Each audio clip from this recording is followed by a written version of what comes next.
This is Space Cat's Peace Turtles, the unofficial podcast for Fantasy Flight's Twilight Imperium. Episode 72, the Metagame List, featuring JattaPake. Music by Ben Prunty, featuring Matt Martins and Hunter Donaldson.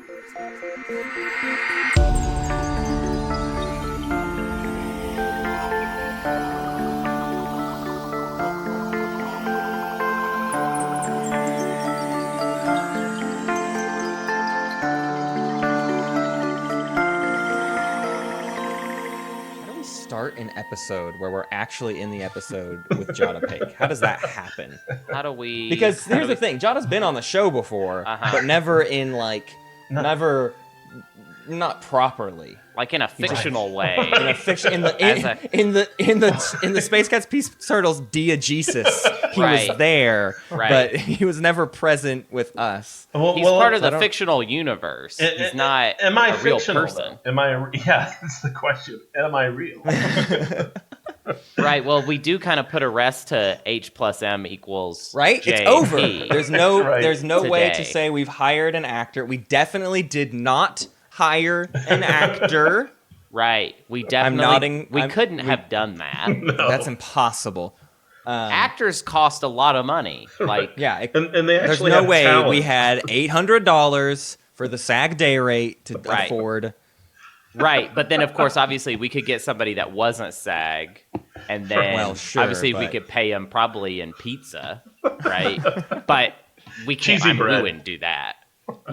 Cheesy bread, if you will. Oh wow, that reminds me, I still owe Imson a cheesy bread. No, hey, we're here today with JattaPake. Hey, Jatta, say hi. Hello. Hey, everybody. So we're doing your Space Kitty episode today. It is so incredibly overdue. Hunter promised he would make that noise every time. It's so overdue to get a JattaPake episode in the books. Thank you. You are our first Space Kitty. In Mac We Trust didn't come too long after you, but you were there first. So I feel like I just am supposed to call this our first Space Kitty episode, and Max was actually our second. You. Is that Shade Throne? Is that fair? Thank you. Throne. I think I was also your first villain on the podcast. That's true. Yeah. Now it's Unaligned Magi as my personal villain. I don't know. My Hunter, personal hero, Magi. I'm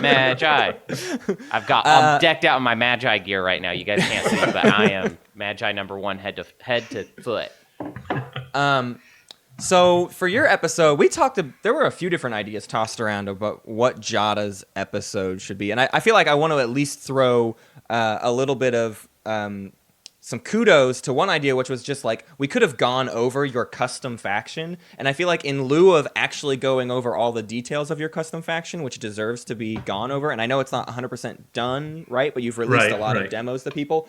Can you at least just tell people the most insane part of the story of your custom faction? There's one element to it that is you're an insane person that should be thrown in jail. I think the most insane aspect of it is that I hired the artist that did TI4, Scott Schomburg, to do the art for the faction. And it all was born out of the Sit Down, Shut Up episode where they filmed and kind of give a making of TI, and they had Scott, and at one point in the episode he opens up the infamous Twilight Imperium RPG and notes some of the outstanding artwork that was in that, and kind of makes a joke about it. And it turned out Scott had posted something, I can't remember if it was Reddit or BGG, but he was selling some art on eBay, and I just reached out to him and I said, hey, would you be interested in doing a proper TI Guerrilla Robots faction? And from there, that's so what amazing. happened. That's just the most incredible thing that's ever happened in this community. There's a lot of and also so the most good. terrifying. It It looks so good, and you are a crazy person that I can't express how cool that is. But no, today our actual episode is actually based on a post you made before TI4 was even released. Yes. But obviously TI3 was a game that was very similar in scope and style and everything. But you made a post on Board Game Geek that continues to be one of my favorite posts ever on my least favorite website ever, and you called it the Metagame List. And today, it seemed good, especially given kind of finishing up a major round of the tournament and like learning a lot more about lots of different players.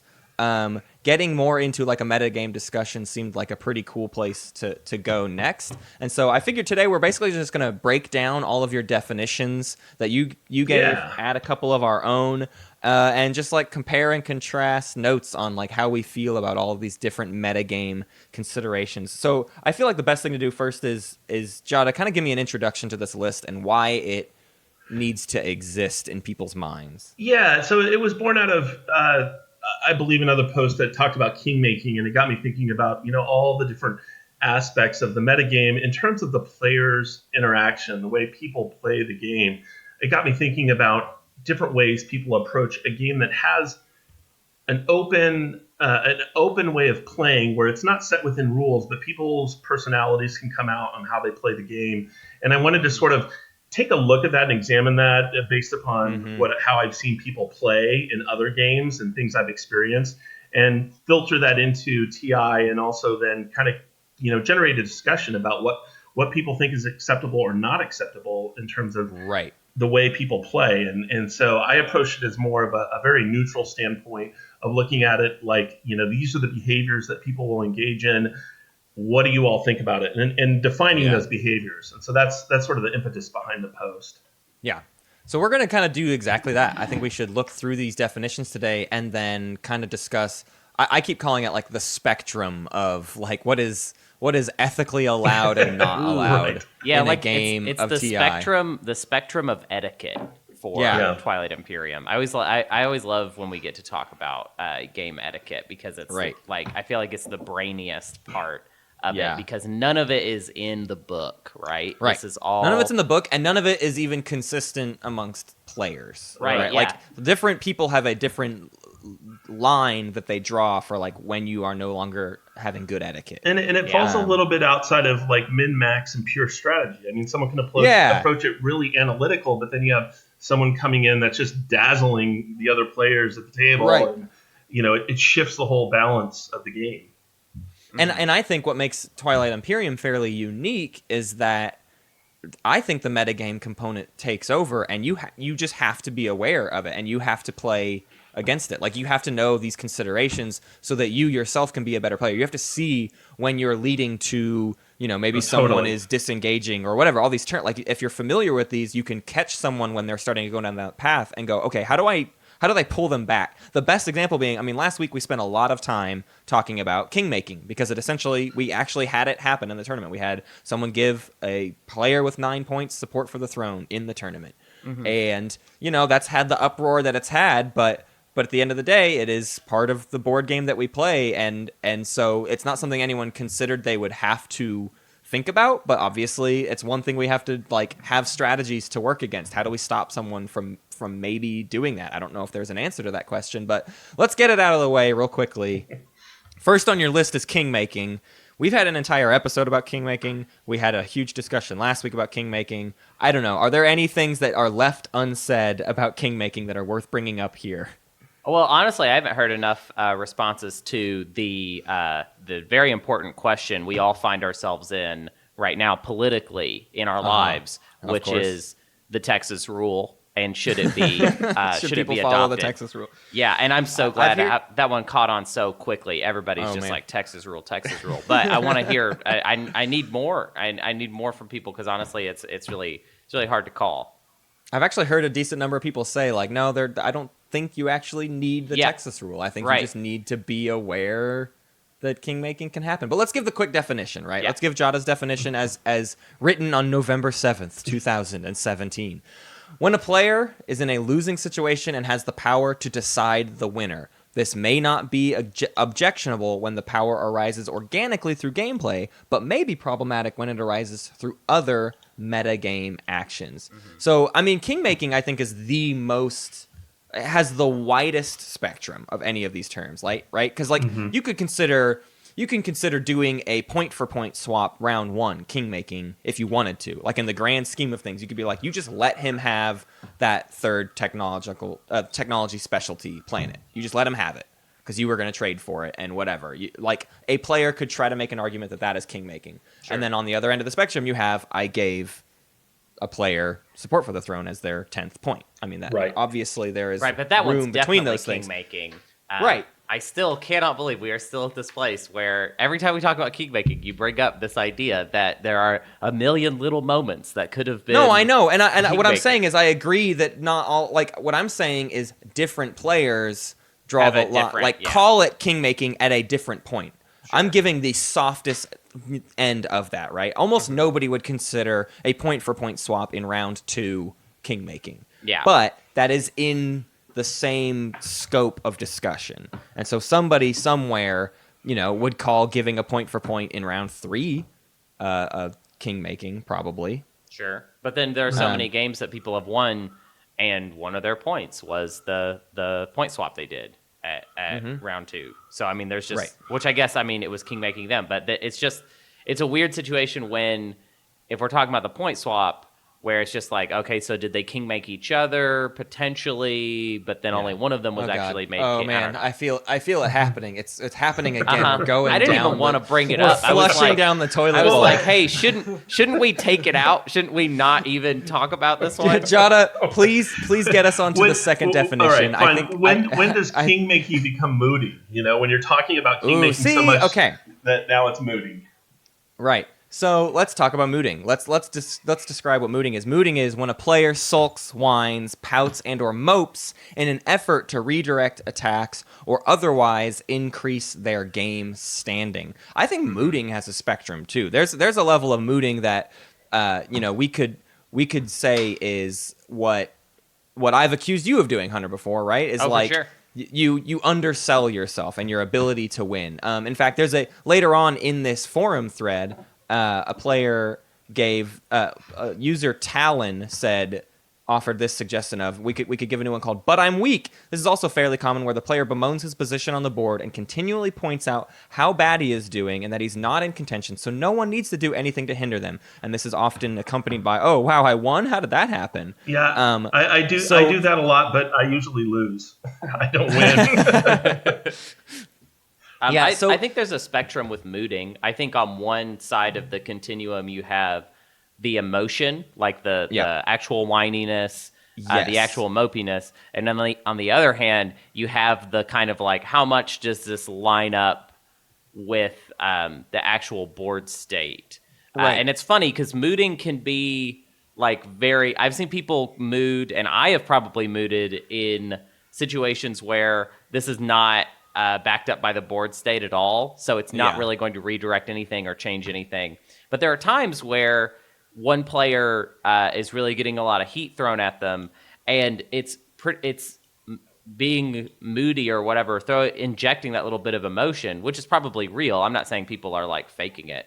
No, right. They are actually disappointed, but being whiny basically, and then saying so and so really is really getting away with this. I mean, we've all seen so many games where looks like the person who won was the only one that never got attacked in any way, so I think there is a certain mooting is interesting because I think it's more about how you executed it and where you fall on that that continuum of emotion versus, I think sometimes people get too emotional about the game and then it just kind of sucks. And I have definitely done that to people, and it's documented, it's out there. I forget which stream it is, but the one where I lose a friend in front of everybody, in front of God and the internet. So there's that.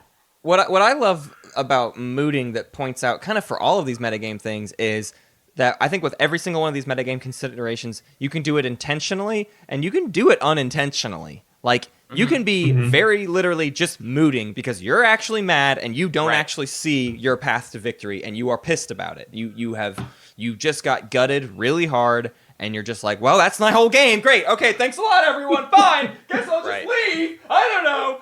But like, there are plenty of times where someone does that and they throw up their arms, but they know full well that they have 2 very accomplishable secret objectives and a stage 2 that they can, they know that they're fine, but they want to get the heat off their back. Right. And it's so funny to me that people have taken what is a real emotion that others have felt in games and co-opted it for their own strategic benefit. Well, it happens naturally, though, because you've got your Twilight Imperium is in your brain, and you're really trying to win. And so you feel an emotion, and you just throw that right at winning, baby. You just like, you feel anything, and you're just like, I feel like you naturally just incorporate it into your strategy a lot of times without thinking. And I think that's where a lot of this meta stuff comes from, is that basically when people play TI, they play with their heart and their soul and their body. Can I throw this? Can I throw something out there? In the history of competition, there are many quotes that get thrown out by famous athletes and sports presenters, and those quotes go down in history. You miss 100% of the shots you don't take, Wayne Gretzky. And today we got throw your emotions at winning, Hunter Donaldson. I like it. It's real though. That's real. That's a real thing people do in this game. This game gets people to do that frequently. I know.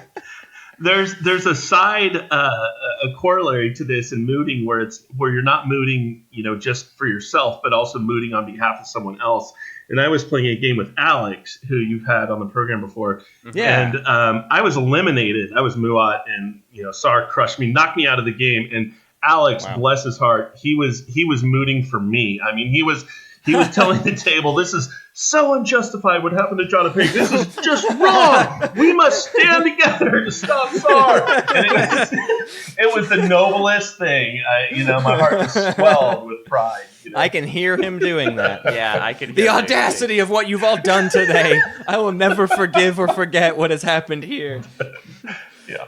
Yeah, he has a kind of a bureaucratic voice, I feel like, when he's playing, almost like a tax collector. And I could totally hear him being like, this is untenable. We cannot stand for this. Yeah, Sar was unmoved. He was just like, so. Right. I've got this one. I feel like mooting leads really well into another one you've got here, grudging. Mm-hmm. When a player engages in mutually detrimental conflict for reasons outside of the scope of the game. He owes me $10, so I'm going to attack his fleet and teach him a lesson. And grudging, I mean, you've really made a key point in grudging here, and I want to compare that to your definition of what you call going nuclear. Mm-hmm. Which is when a player decides to disregard one's personal standing in the game to simply destroy or harm another player's chances of winning. Generally, this is done in response to another player's actions in-game. The purpose could be spiteful revenge or for sending a message for future games. But in general, the idea, I mean, we hear this sort of threat all the time, right? Like, I'm going to throw my game and destroy you. But I like that there's a distinguishing factor between for in-game reasons and for out-of-game reasons. Oh, right. Yeah. Totally. Yeah, I have definitely successfully gone nuclear in games and won them because I went nuclear. Yeah. Because I looked them in the eyes and really convinced them that I was like, you know what? If you do this, it's going to take me so far out of the running that it's like round 2, Right. I got a lot of time to just make sure you don't win. Right.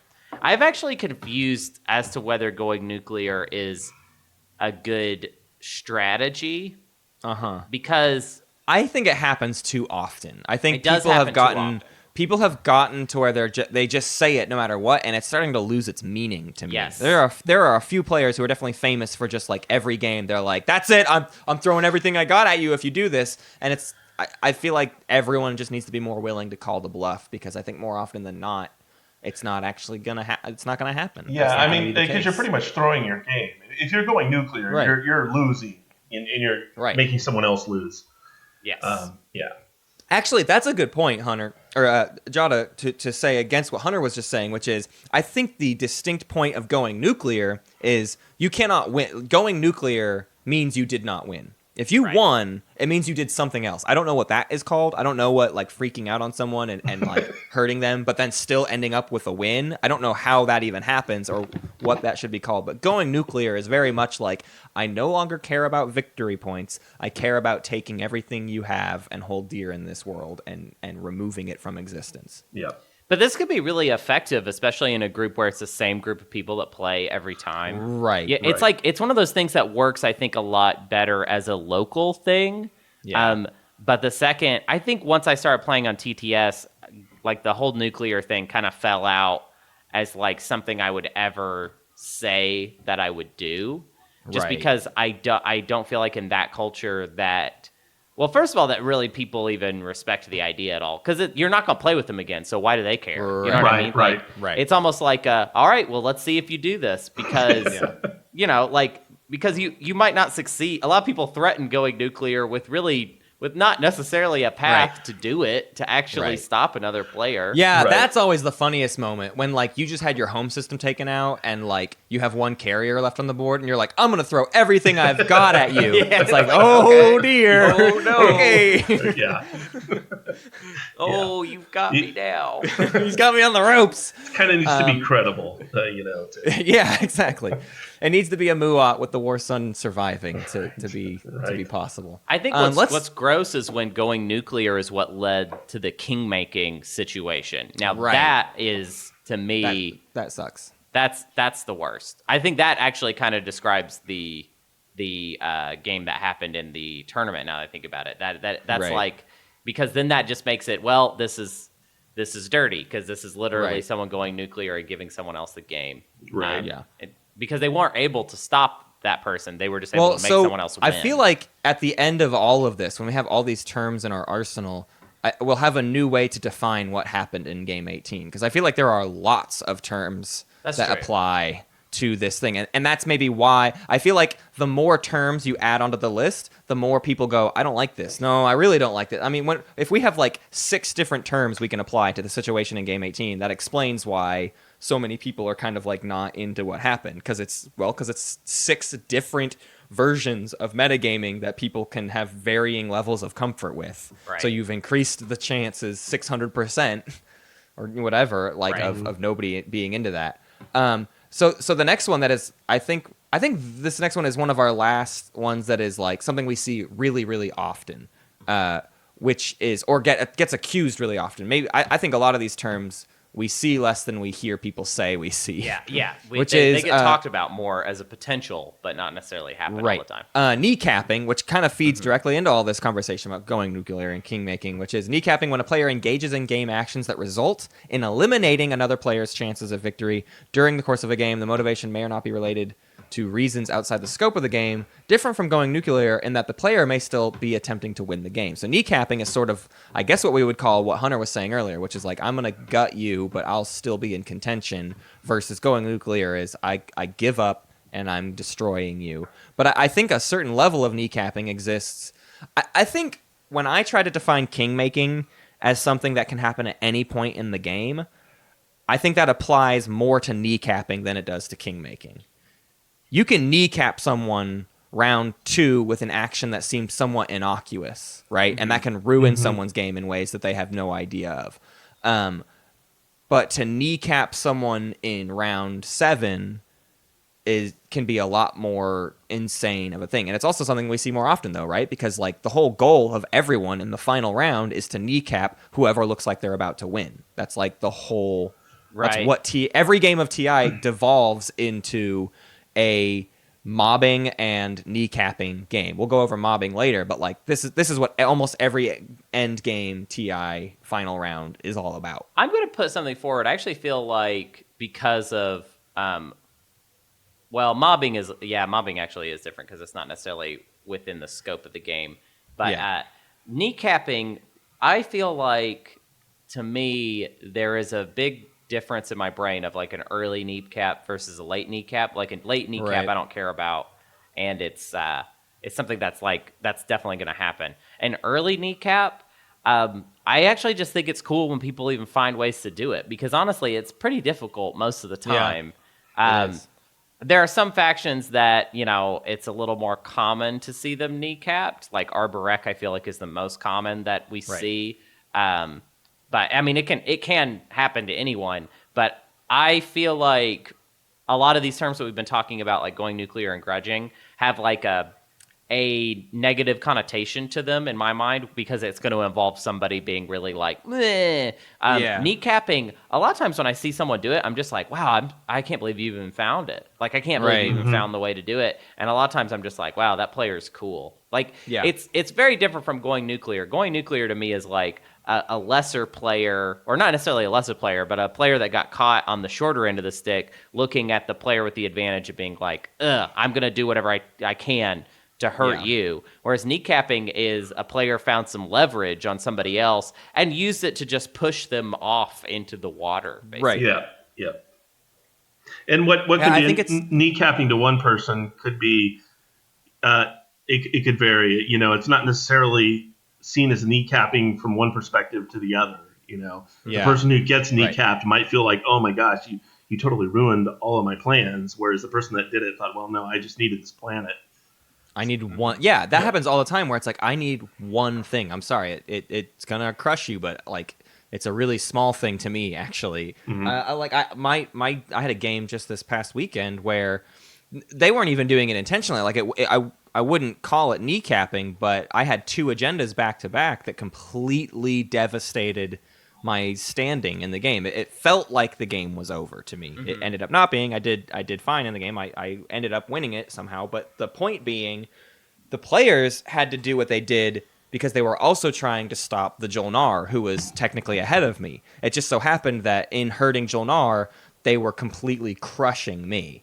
So I agree with that kind of perspective of like, kneecapping can take a million different forms. And honestly, I just think kneecapping is like what the core strategy of TI is. I almost think it becomes not even a metagame consideration. I think kneecapping is the closest thing to like, no, kneecapping is certainly a part of TI and the strategy you have to undertake to ever win. Like, if you don't kneecap at least once in every game, I don't really see how you can win. Or maybe not you personally, but if you don't see at least one kneecap in a game, I don't know how you are playing TI. Like, I feel like that happens in every guess game. What I'm saying is I kind of wish that maybe we had 2 terms here. One for, because that late game stuff is very different, because generally you do it with the tables backing. Right. You don't. If I'm going to call it kneecapping, I'm thinking about it in the early game. That's certainly a thing. If it's in the late game, it's just the late game pile up. I don't know, but in the early game, if it's before round 4, that's when it's defined as kneecapping to me. Yeah, I agree. And it's generally one player figured out something they could do to the other player, or or their needs did not match up in a way that is really detrimental to only one of them, basically. Right. So, yeah. Well, let's get into some of the weirder terms, because these are all the obvious ones, right? These are the ones we've talked about ad nauseum, and like everybody knows to bring these up. But I think this list gets a lot more interesting from here on out, because we're going to get into like things that probably you don't see as often, but are certainly aspects we have all seen at least once. The first one being all of this at least one time, I would say. Yeah. Leaguing or cross-gaming, which you've defined as when players form an alliance outside the scope of a game. For example, a husband and wife pair who never attack each other despite being on opposite sides of a competitive map. Now, Jatta, I just want to ask you, what is the name of this husband and wife that you are clearly specifically referring to? Please call them out publicly. I won't say the names publicly, but definitely there was a game of King of Tokyo, and there was a husband and wife pair that, in that game, it's kind of King of the Hill. You have to attack the person that's in the center. And they didn't attack each other. And what they would do is they would high five each other and say Team Johnson or whatever, whatever their name is. Oh gosh! Every time it was so aggravating and annoying, and you're just like, Argh! And in looking for a name for this, I was doing some research, and this actually comes from the game Diplomacy, and a lot of diplomacy games ban this type of metagame behavior. They don't allow people to league or cross game outside the game because it gives the player such an advantage. So. Yeah. But this I know that I've seen this in TI. It happens. Someone's bringing their friend or their buddy that doesn't know how to play very well, or someone else, and it can be frustrating. What's interesting to me about this one is you've defined it mostly as an alliance, but I want to offer up the flip side of that, which is when I first moved to Portland. Actually, when TI4 first came out, and Hunter and I were like starting to play TI a lot again in Portland. We were bringing in a lot of different people, but the one thing that seemed to remain true in every single game was that no matter what, Hunter and I were against each other. So I don't think it has to just be alliances, but I think there's some leaguing and cross gaming that certainly happens with players, which is like, I will never, under any circumstances, allow that player to win. Nemesising or something. And that's for a long time. Yeah, nemesising is sort of maybe a different definition for the same thing. But I mean, I know our friend Sean certainly has this approach to gaming when it's with me. If he can just prevent me from winning, it is a victory in his books. He's like that with anybody though. Like I feel like Sean just like spins a little the roulette. wheel. Yeah, he just spins something and he's like, you know what? It's because I mean I've been that person. The first holiday spectacular, he was just like not arbitrary, but well, I mean it was fairly arbitrary. A lot of the stuff he was saying and doing. And I was just the bad guy, and he's playing a little movie in his head where he's the hero, and I'm the bad guy. Yeah, and that's what happened. I think I have seen a lot of people do this actually on TTS and off. It's just a lot of times the way it doesn't call a lot of attention to itself, but sometimes you just kind of realize like, oh, these two know each other, and now that I think about it, they haven't done a single thing to each other in any way. And I mean, you know what? I'll be honest. Connor and I did this the year we went to Gen Con and competed in the Gen Con tournament. Wow. We weren't doing it like that intentionally, you know, but there was there was certainly like an understood notion of like, first off, we went to Gen Con together that year, not knowing each other that well. We had known each other for like maybe 6 months, maybe. And so it was already sort of like, this is this guy that I kind of know, but I wouldn't call us like great friends yet. And it certainly wouldn't do that friendship any favors if we went to this convention and I knocked him out of the tournament. Right. So there was definitely an understood level. Like you would have to drive home. Exactly. Yeah. So I mean that's understandable. Like, you know what I mean? Like it's not even, I don't even think it's the worst thing.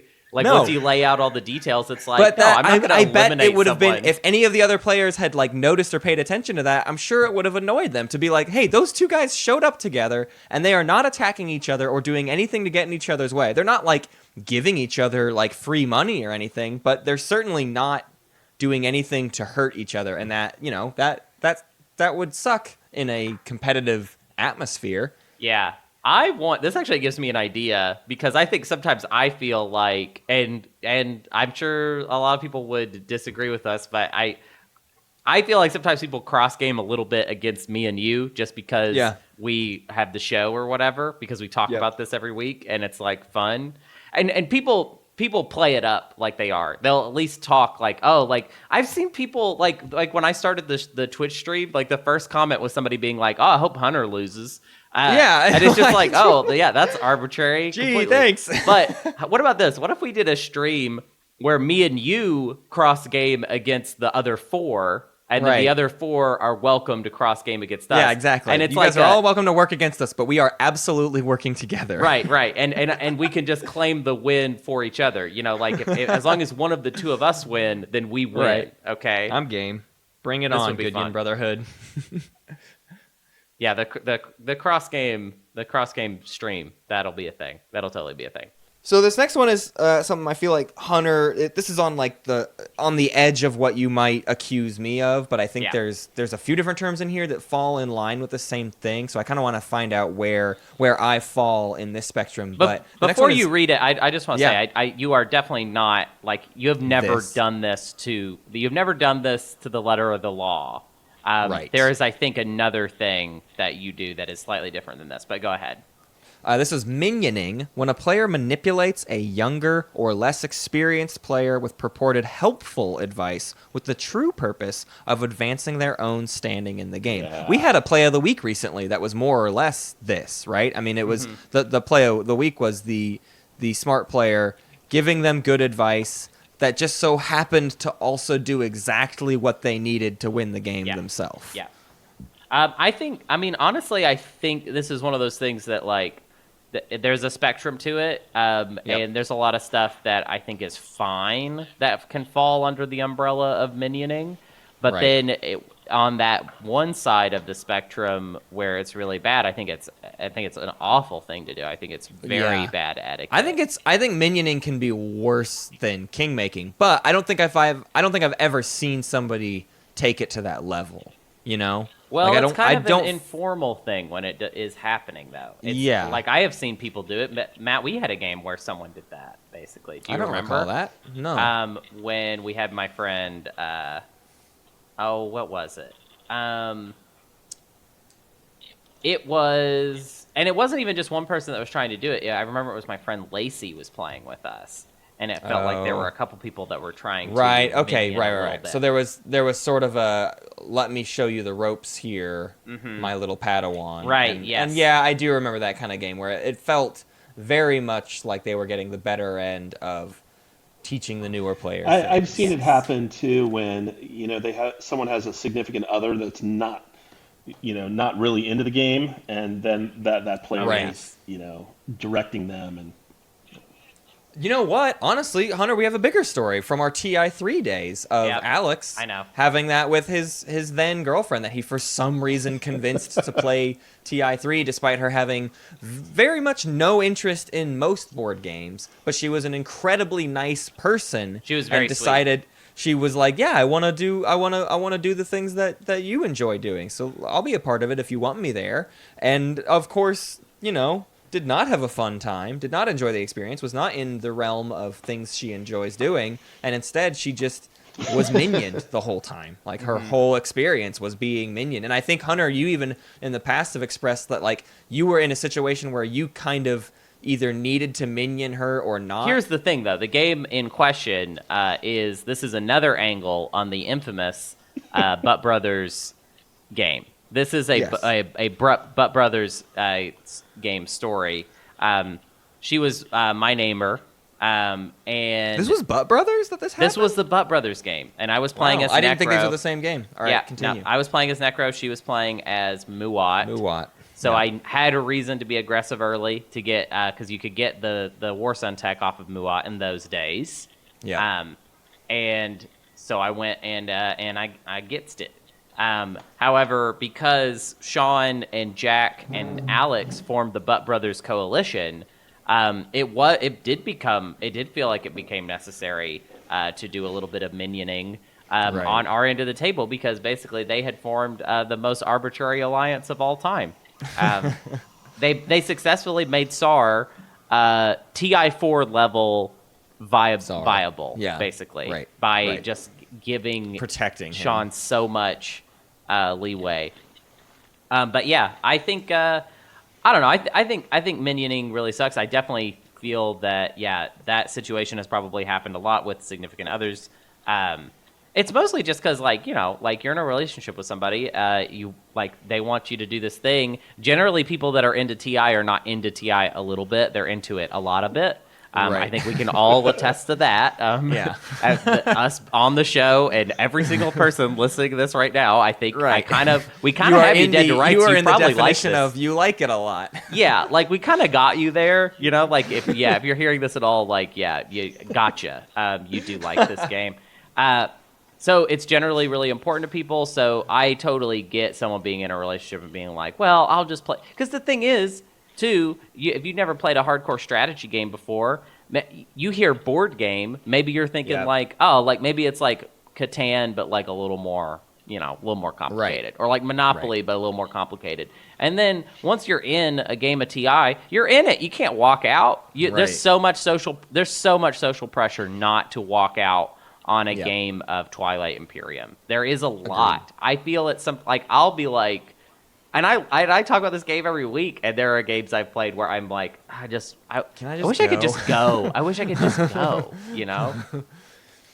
Why can't I just go? I think minioning links up, and maybe this is where, Hunter, you brought up, there's another term that probably applies a little bit more to maybe what I do, which is coaching or puppet mastering.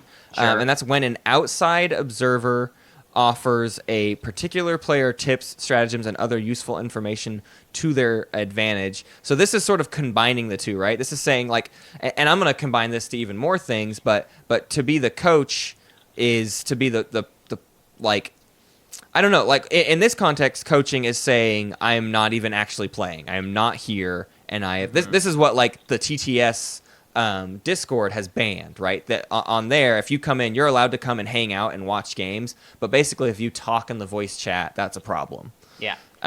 So that's to avoid coaching and puppet mastering. But I feel like you can kind of link minioning and coaching into this weird other. Actually, man, there's so many different territories these two terms like cross over in. But just from a single player's perspective, the player who's like kind of designated as like I'm teaching this game to everyone. So now I have this weird thing that I hold over all of you, which is that I control the flow of information of what you understand about this game. Yeah.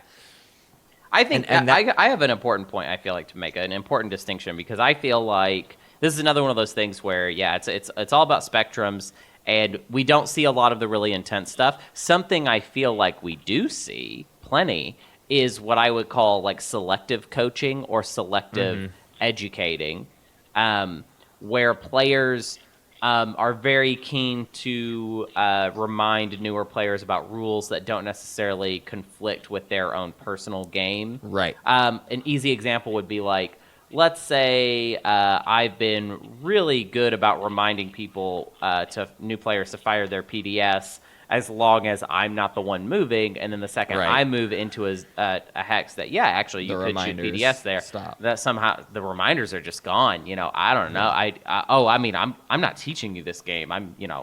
We're playing against each other. So that, and I think that it's weird when I put it in that way. It almost feels like, it's kind of fair. I mean, like I'm actually, especially after the tournament, really starting to fall into the place of like, it's nobody else's fault when you forget a thing or like a rule or anything. It's nobody else's fault. Like you really do have to. Half of the game is just keeping up knowing with what the the heck rules is going on and applying them. So I don't think that this type of selective education is necessarily like unfair. I think it's just kind of part of the game. But I definitely feel like it's a matter of, it's an honor thing. I love it when I see somebody that is actually teaching someone to play a game and they are actually calling out something that is bad for them. I do always note that, and I'm like, that's an honorable player right there. Right. Well, and you've also, this is bringing up another term that JattaPake has here, which is fluxing. I'm wondering, Jatta, is that a term that you're pulling straight from the card game Flux, or am I not aware of Flux being like a broader term that applies to other things? That's from the game Flux. So your definition there being when a player identifies obscure game rules only when it is advantageous for them, while ignoring or forgetting the same rule at other times when it would be disadvantageous. And Hunter, you're giving like a really broad example, but I think fluxing is one that annoys me and like can lead to weird coaching and puppet mastering. So on our Space Cats Peace Turtles Discord, we have a channel called the Twilight Imperium Rule Hell, because I am completely fed up with people making really weird edge case scenario rulings on things for like stuff that never comes up or like is really gross misinterpretations of rules. And like, now we're in this weird situation where we have a lot of emails from Dane Beltrami about like different rulings he's given, and some of them conflict with each other, and some of them are just really, really weird edge cases that you would never know about unless you were in that situation. And I think part of fluxing then becomes like people who literally, like there are a select few people that keep up with those rulings very, very diligently and have the power to use those rulings over other people. Right. To their advantage. And that's kind of like the extra level of fluxing that exists here, which is just like people that have such an intense grasp of the rules that they know things that they can do. Here, the best example I have here is the fact that for whatever reason, a Clan of Sar space dock can avoid PDS fire, which means you can send a Clan of Sar space dock into a system with no ships, but with PDS, avoid PDS fire, and then invade the planets. Which, how are you ever going to think that up unless you know that question has been asked and answered in that way? Right. Like, there's no way to come to that conclusion, but a proper fluxer knows that they can get away with these weird, stupid behaviors. It's probably the the metagame thing that frustrates me the most is these kind of really weird rules, like FAQ mastery, basically. Yeah. Well, and just like stuff like that, it feels like is not like I don't know. I'm not Dane, but I feel like the space dock thing is just like I don't think that was the intention. I don't think the intention was for the space docks to be like stealth bombers. Right. I think there's just like no other option without breaking everything out. Like that's a weird side effect of all the other ways a space dock needs to be able to operate. Yeah. But you were about to say something, Jatta? Yeah, I was going to say that it also kind of gets into the litigating and filibustering, where people will take the rules and and debate a particular rule to the point where everyone at the table is just like, no, I don't God, care please, anymore. just end this. Yeah, exactly. Put me out of my misery and just, I don't care. Do the stupid thing you say you can allegedly do. Get me out of this half an hour. And yeah, we've all been there. I feel like at least once into it, especially in like everyone's early days when sometimes it's a rule that's not even like that edge case, but it's just like your group has never come across it before and someone's got to dig through the rule book for 15 minutes.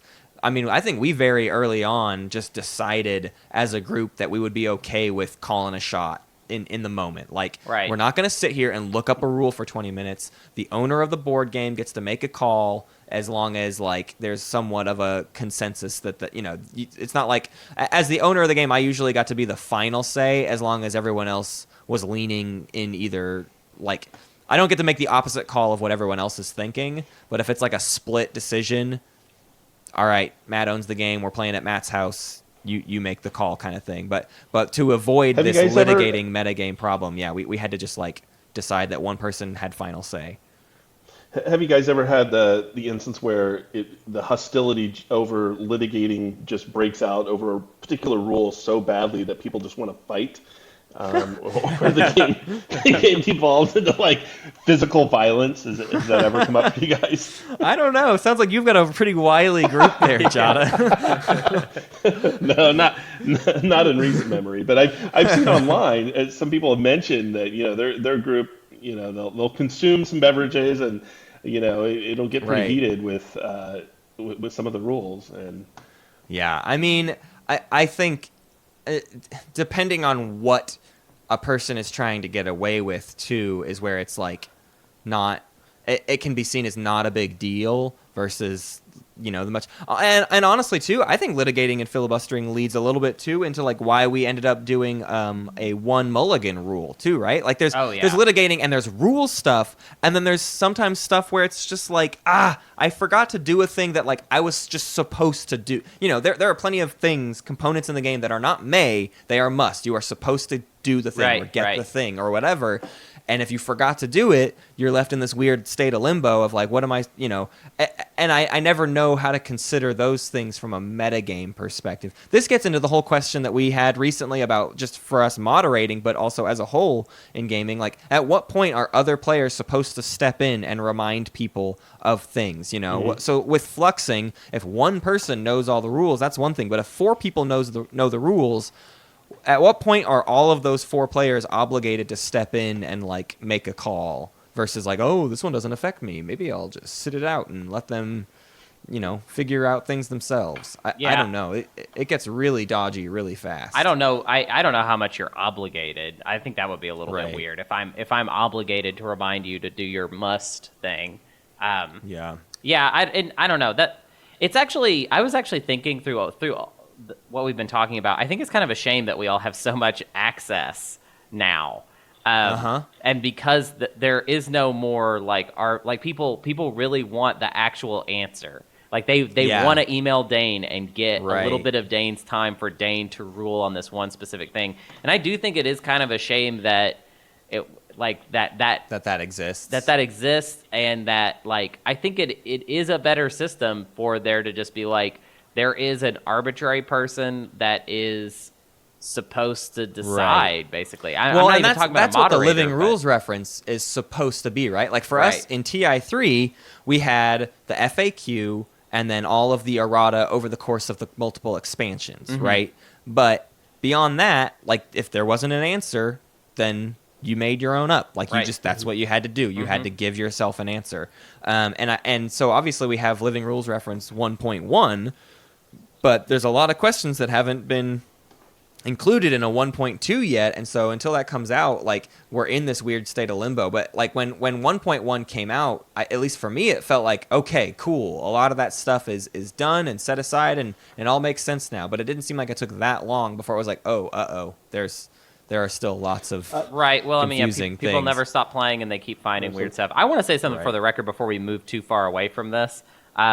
For the TI rule hell thing, just because I have seen it too many times, you can't shoot. Your PDS can't shoot at your own stuff. Okay, yeah, that's the dumbest. And here's the if thing, if I'm gonna have a soapbox, and I want to say why too. I want to say why because I said so.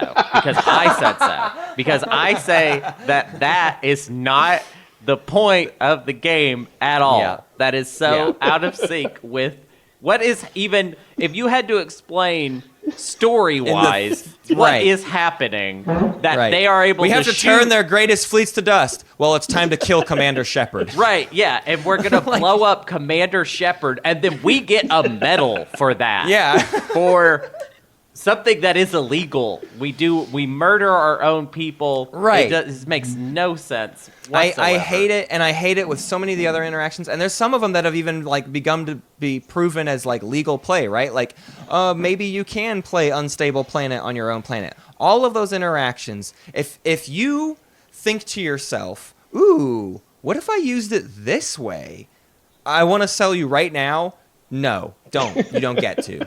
If you're playing at my table and you come up with some weird cockamamie way to do some action card, I disagree with your interpretation, and it's stupid that you think you should be able to get away with that. You are a munchkin. Okay, wait, hold up. I'm on a soapbox now. I'm losing my mind. Hold. Unstable Planet on yourself, though, depending on the context. Don't. No, it could be a good horrible. Play. How could you do this to me, Hunter? Unstable Planet is the one where you lose were the ground chosen forces, one. right? You lose ground forces, right?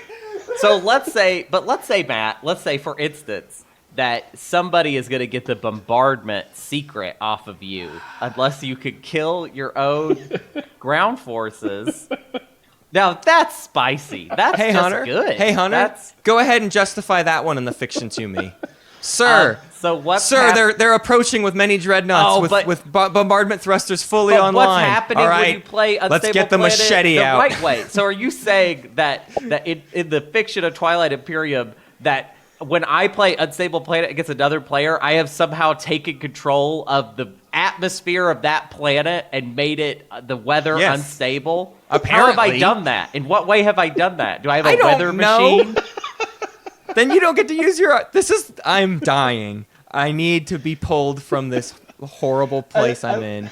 I think Unstable Planet on yourself, totally fine. Hang on. All right, here we go. It's 1v1, but we've got 3 people in the room. JattaPake. Rule on Unstable Planet on yourself. I think you can play it on yourself. Yes. I think you can play it on yourself.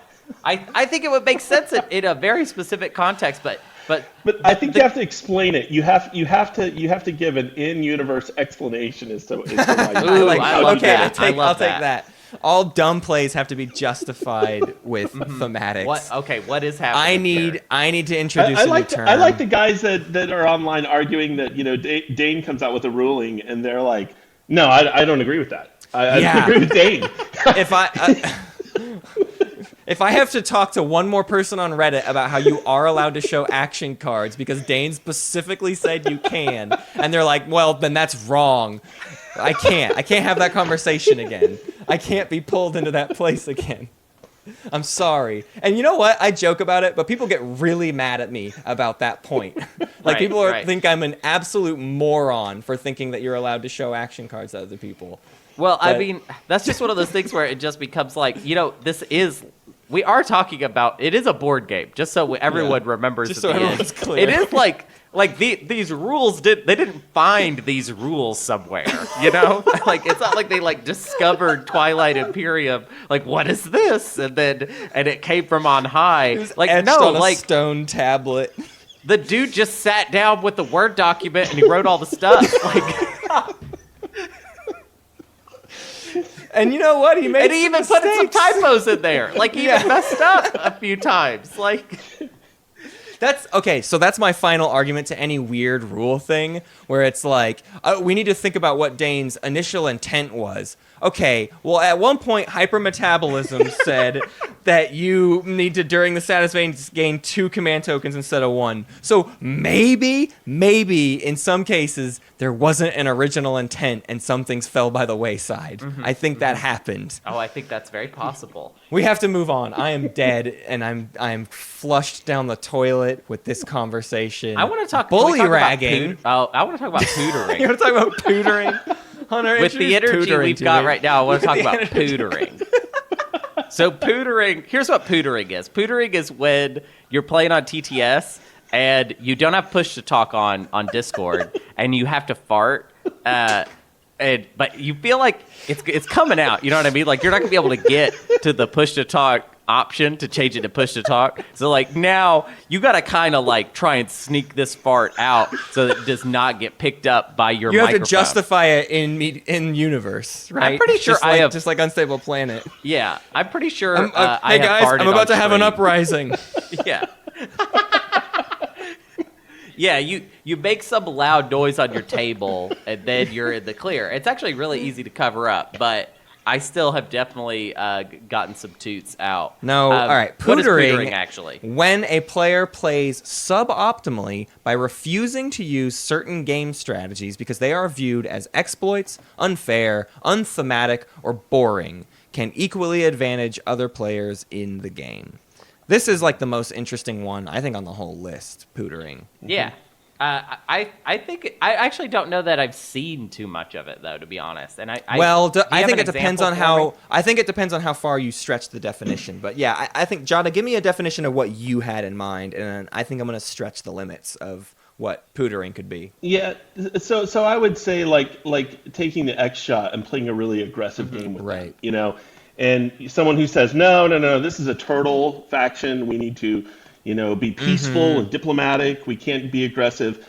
You know, that to me is pootering, where you refuse to do something where it might be advantageous, like playing an aggressive game. Or someone who plays as doesn't fit like with the theme.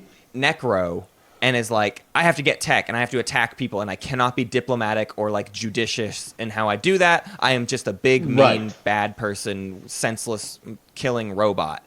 And they act that way. Like it kind of goes in line with, you've got role playing on here as another meta thing, which is just when a player intentionally plays suboptimally in service of playing a thematic game rule. This can be advantage or disadvantage to other players in the game unequally. A player who refuses to attack or fight any neighbors because, regardless of game state, provides a safe backyard for his immediate neighbors, while the neighbors face an enhanced or focused threat.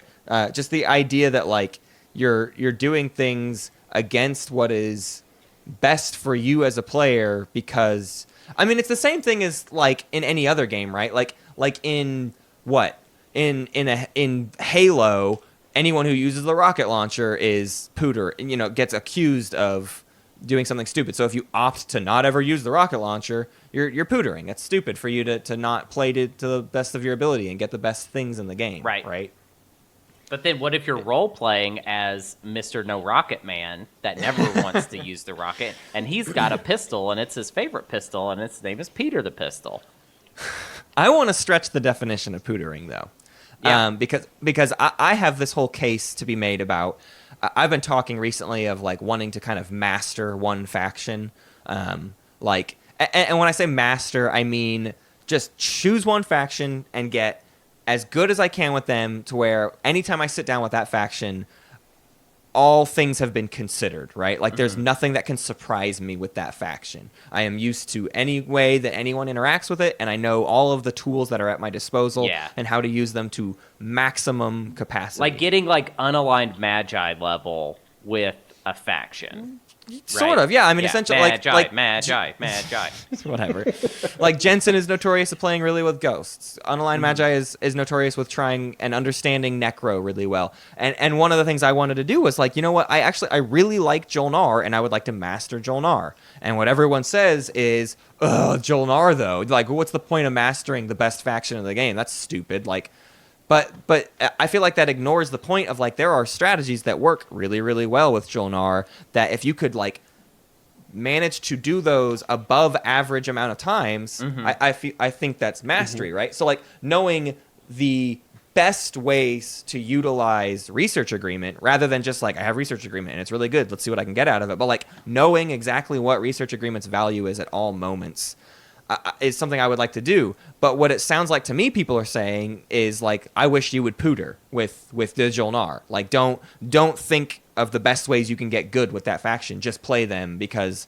And you should play them suboptimally because it's not fair that you're playing Jolnar. The same thing happens with Hakan all the time, right? Like Hakan's only advantage is that they are given more abilities with which to deal make. Yes. But they do not have any inherent economic advantages. There's nothing given to them like many other factions are given things. Yeah. And so people seem to suggest that like you're going to hold the game up if you're Hakan and they don't want Hakan in the game. But like if I'm playing as Hakan, it would be pootering to do anything but try to get an advantage in every single deal at every situation that I possibly can, right? Like I need to try to get deals with action cards, and that takes knowing lots of timing windows and getting in on lots of things to try to see if I can get action cards in people's hands or buy action cards off of other people. That's like my only advantage, and it's stupid for me to hurt myself by not taking advantage of that ability.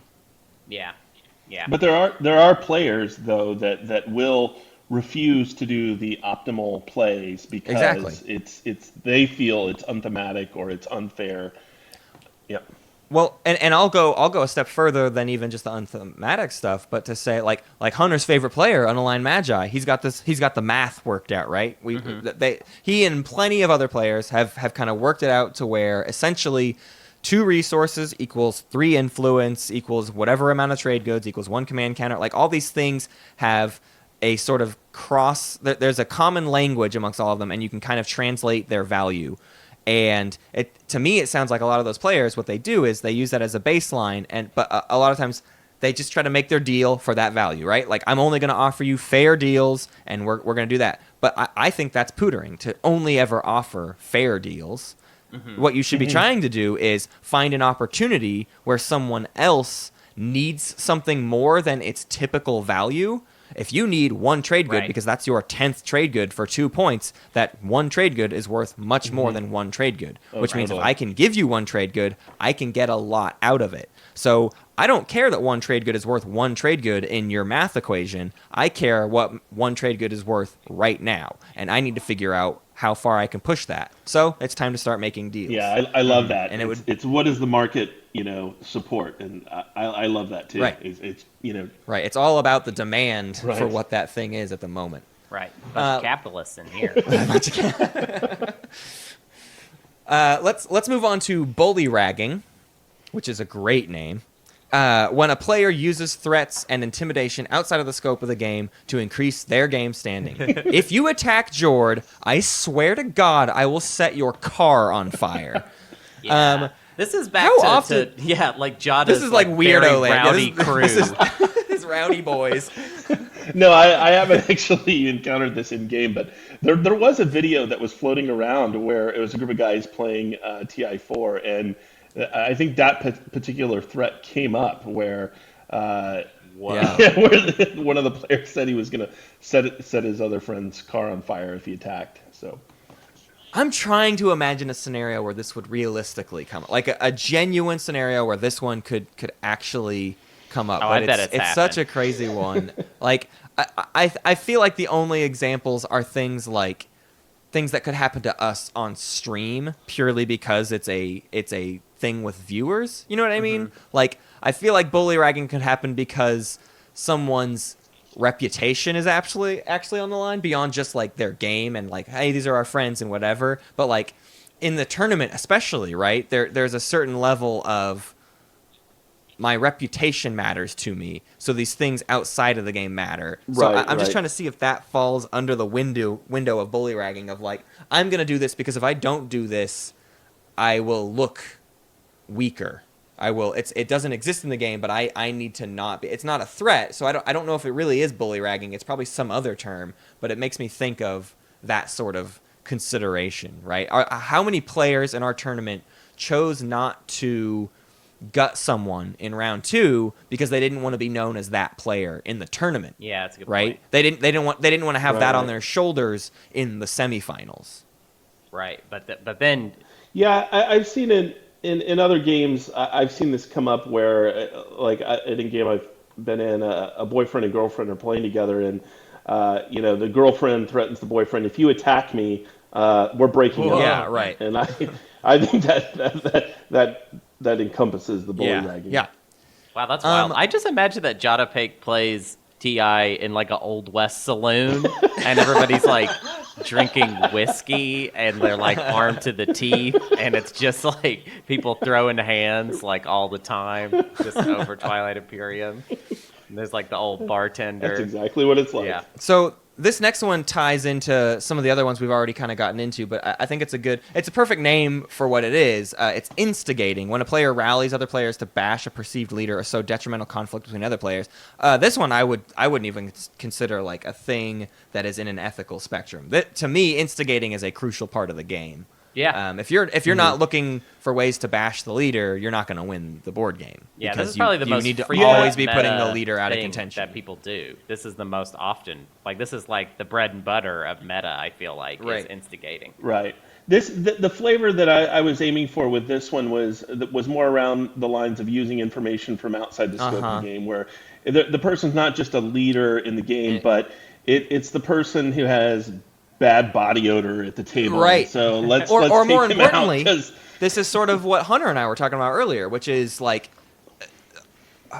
we have the podcast, so people want to get at us. We have built ourselves up somehow to maybe make people think we know a lot about this board game, so they want to prove that they are better than at least us, so they do whatever they can to smash us. This doesn't happen in every game, but more importantly, too, instigating happens even at casual groups when like one person is one player in the group has played 15 games of TI and everyone else has played 2. Someone's going to instigate against that person who has played 15 games because they're just like, if we don't jump on them right now, they'll probably crush us because they're smarter about this game than us, and we all know that. So it's time to jump on them, even if that has nothing to do with their actual standing in the game that we are playing at this moment. Yep, absolutely. And that's instigating right there. That's instigating. Well, and instigating ties directly into like mobbing and minioning, right? Like all of these things end up being combined. And I think there's an interesting dynamic there of the difference between we talked about minioning and to a certain extent coaching, which is like an experienced player lording their control over newer players, but we've just expressed a way that all the new players can exert their control over the experienced player. So it becomes this weird scale that's dipping back and forth, and I don't know how many times I've seen. I feel like it's pretty even, the number of times the most experienced player has been jumped on too much versus the number of times the most experienced player let their experience like override and control other players because of like how they ruled on things or what they did and didn't tell other players or whatever. It's kind of an interesting balance. I'm actually surprised there hasn't been more instigating in the tournament. I know we've sort of already talked about this, but I just more just based on reputation that people already had. Right. I kind of expected more people to we've call brought up out. Unaligned Magi's name. We've brought up Jensen's name before his game. There's plenty of people who have played with each other, right? Like there's players like Seven and Patience is a Virtue where like they're very well known in the TTS community. I was surprised not to see a little bit more meta heat thrown at them during the game. There was a few pre-game talk of like, ooh, I'm nervous about Seven, but during the game I don't remember ever hearing anybody be like, hey guys, we seriously need to worry about Seven right now because I know he's played a lot of games and we need to figure out how to work against him. Yeah, we do need to figure that out. Are we ready to do? I want to do another one. Let's do another one. Do another one. Let's do Disengaging. Yeah. This one is, I think, another incredibly common one, and I think it's one that I hate when this happens, but I think a lot of people justify it, and I don't think it's very justifiable. It's when a player plays suboptimally because they believe their game standing is fruitless and unwinnable. This can advantage immediate neighbors and indirectly cause king-making. I think players disengage too fast always. Yeah. I mean, I agree. But does it you never happen? know what's going to happen. Does it happen more on like TTS rather than an in-person game, you think? Oh, I think, my likelihood to disengage on TTS versus in person, like, if it's TTS, it's very likely. If it's in person, it's not likely at all. Like, I'm there. So. Yeah, I think it is. I agree with that, because if you're not face to face with the people, your concern with the outcome of the game can drop out of the window pretty fast. You're just like, well, this is just a dumb game I'm playing at my computer, basically alone. I no longer care, so whatever, I'm out. But like, if a tournament has taught me anything in moderating it, it's seeing the number of ways anyone can still be in the game at any given moment. Like, there are so many ways people's goals cross over each other that you never know what's going to happen. Right. And so it's just more interesting to me to just find ways to keep yourself in the game and see what you can do up until the very last minute. I don't think that it's such a horrible thing if it is literally the last round and like it's I don't know. Like, I had a game, Gideon Brotherhood game that we streamed where I like kind of disengaged in the last round. Right. But I do think in casual games there's a little bit more leniency, right? Like, sure. if it's an 8-hour casual game and people were ready for it to be over at 6 hours, there's a certain level of like, you know what? For me to win, it would take a lot of luck and a lot of weird stuff happening, and so looks like they're gonna win it. Why are we belaboring this when I have like almost no chance to pull this off? Let's finish it. Well, I think the key aspect to me when it comes to disengaging, the key bit is if I don't know how I'm going to get that 10th point, but also I don't even know where to start with what would be the optimal play. Right. Where because I think a lot of times people in that situation, if they're saying like, oh, you're disengaging, it's like they're assuming that there's an answer, but there's not necessarily. There is not always. Sometimes you have to go back to ground one and just figure out where you're even supposed to go from there. Yeah, sometimes I feel like if you're at a point where like if you're basically saying I need this to go another round and I have no way directly to make it go another round, it might even just be best to disengage, because here's what you save if you disengage: command counters and action cards. Well, I agree with that. And it mental can be strategically energy. beneficial. Like if it does if you realize that you're not really the one that's going to be able to make it go another round.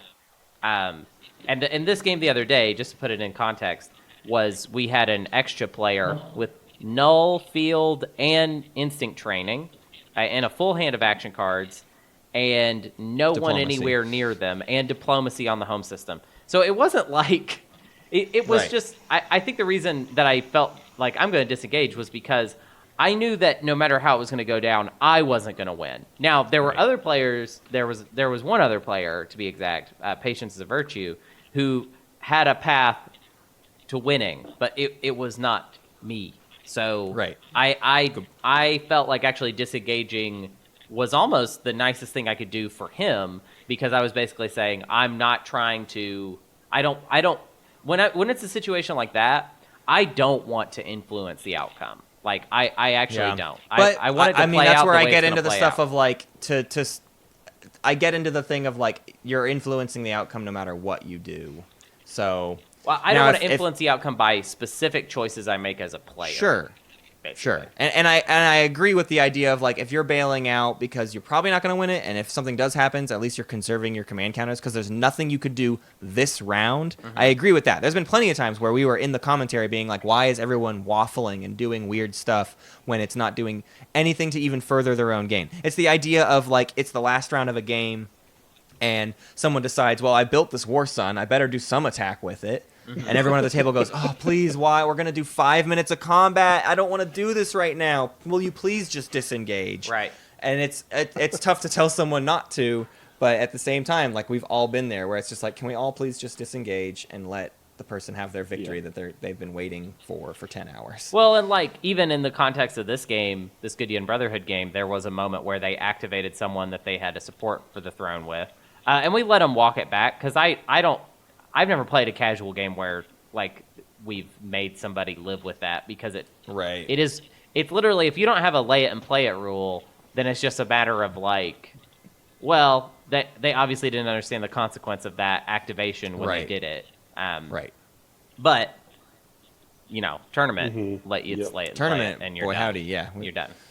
You're done. Let's talk let's talk about another one here that I think, Hunter, you're going to enjoy. This one's called dazzling. When a player uses personal charisma, their personal reputation, their position, flirtatiousness, or magnanimous social behavior to increase their standing in the game.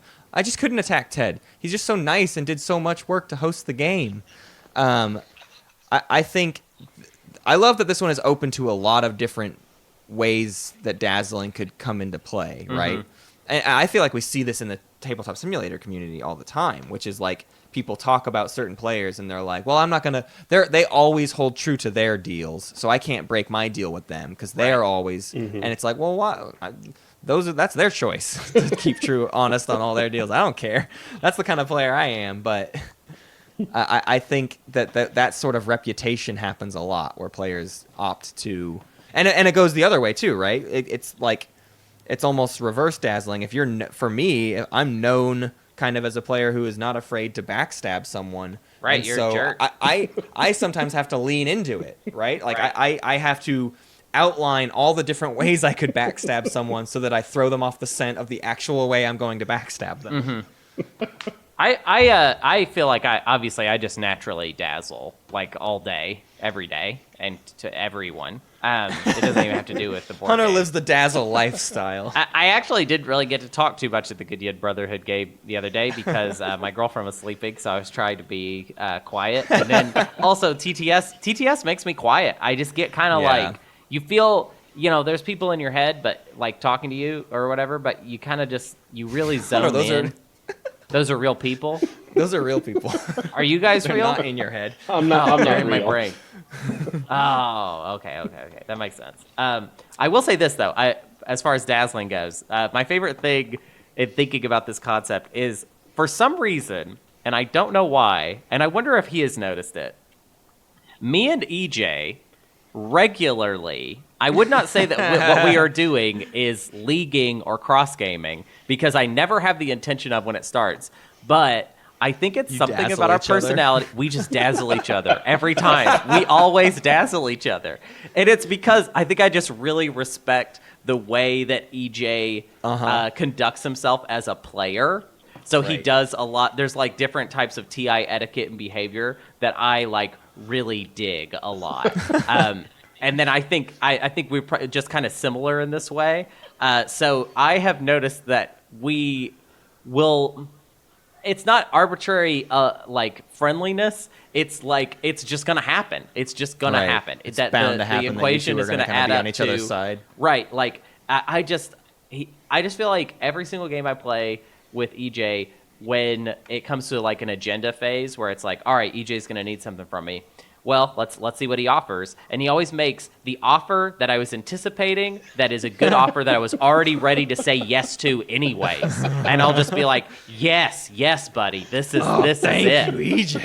Whereas let's contrast that with you. If there's a time in agenda phase where I know you need something from me, your first offer is going to be the most insulting thing to me. Even if it's not. I want to point out, even if it's not insulting, it's just insulting to you because I'm offering it. It will be like, hey, I will give you, how about you vote for me, and then I'll give you nothing, but I'll say a nice thing to you, oh, okay. And then I'll be like, what about, okay, so maybe not that. What's your second offer? My second offer is political secret. This is a horrible episode Your idea, second Jatta. offer will be political secret. JattaPake won today by ending the podcast, sowing so much discord between Hunter and I.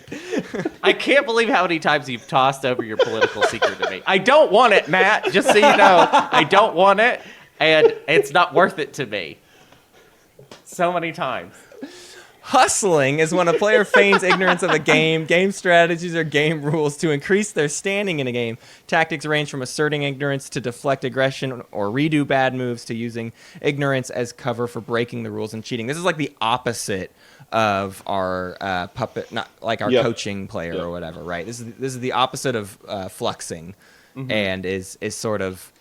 I think I hear this one done tongue-in-cheek a lot, but I don't know how often I've seen it done in a real, like, kind of unethical way. But I've seen people be like, trying to move something, and someone's like, "You can't do that," and they're like, "Oh, I can't. Oh, darn!" And it was kind of just like a little bit they had with themselves. But I can't think of that many instances where someone like really tried to hustle the table. Yeah, I mean, I think obviously this is one of the more dirty ones, really. Well, and this is where, honestly, I think this is where my frustration with the action card, not to get back into it, and I really don't want to. We but did, though. That's what players are trying to do, right? At the end of the day, they're trying to hustle, and what they say is, well, there's nothing in the rules to say I can't do it. Right. Except for the intention of the game. Right. And all of the art and all the ideas. All of the logic that and everything about the game except for it literally millennia of evolution. You just can't shoot your own ships with PDS. Like you can't, because what are they doing? We should retitle this episode JattaPake Laughs at Us for an hour and a half. It's been so entertaining. I'm sorry. We just keep getting down each other's throats that I keep forgetting to give you opportunities to speak, Jatta. Okay. Jatta, here's what I need you to do for me. Will you define table flipping and rage quitting and show me the difference between the two, because that is a tough one to break down for me. Yes. All right. Table flipping. When a player prematurely ends a game for all players because they believe their standing is fruitless and unwinnable. Where rage quitting is when a player permanently leaves a game before it is over out of anger due to an in-game action or metagame issues. So the difference here might be more nuanced in TI, because if someone rage quits in TI, it does sort of end the game for everyone, potentially. You know, you have 6 players, 1 player goes out, the 2 neighbors for that player that left are going to have such a huge advantage now because they've got a slice that's not protected. So in a way, in TI, it's close to table flipping, but table flipping is when you end the game for everyone. What comes to mind is I don't know if you guys ever played the game Supremacy, but back in high school, that game was out. It's basically a game where it's sort of risk-esh with nuclear weapons, and you can play different powers. You play Russia, Europe, and the United States, and you can build nuclear weapons. And anyway, the game was fundamentally flawed in that the game always ended in nuclear warfare and everybody lost. But that's the only game I played where I had a buddy flip the board up and just throw the pieces across the room because he was so angry that he got attacked. Wow. So yeah. So that's the distinction.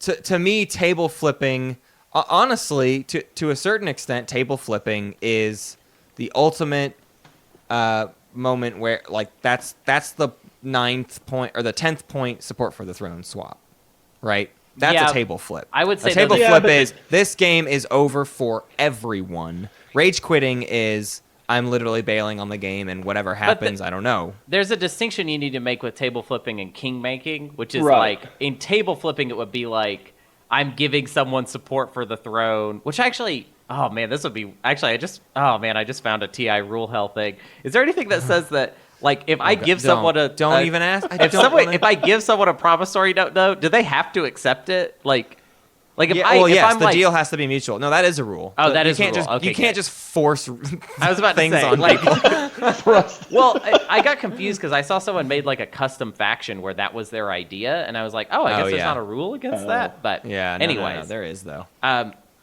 Regardless. Well, king making though, it's still within the rules. You give someone a support for the throne and they win.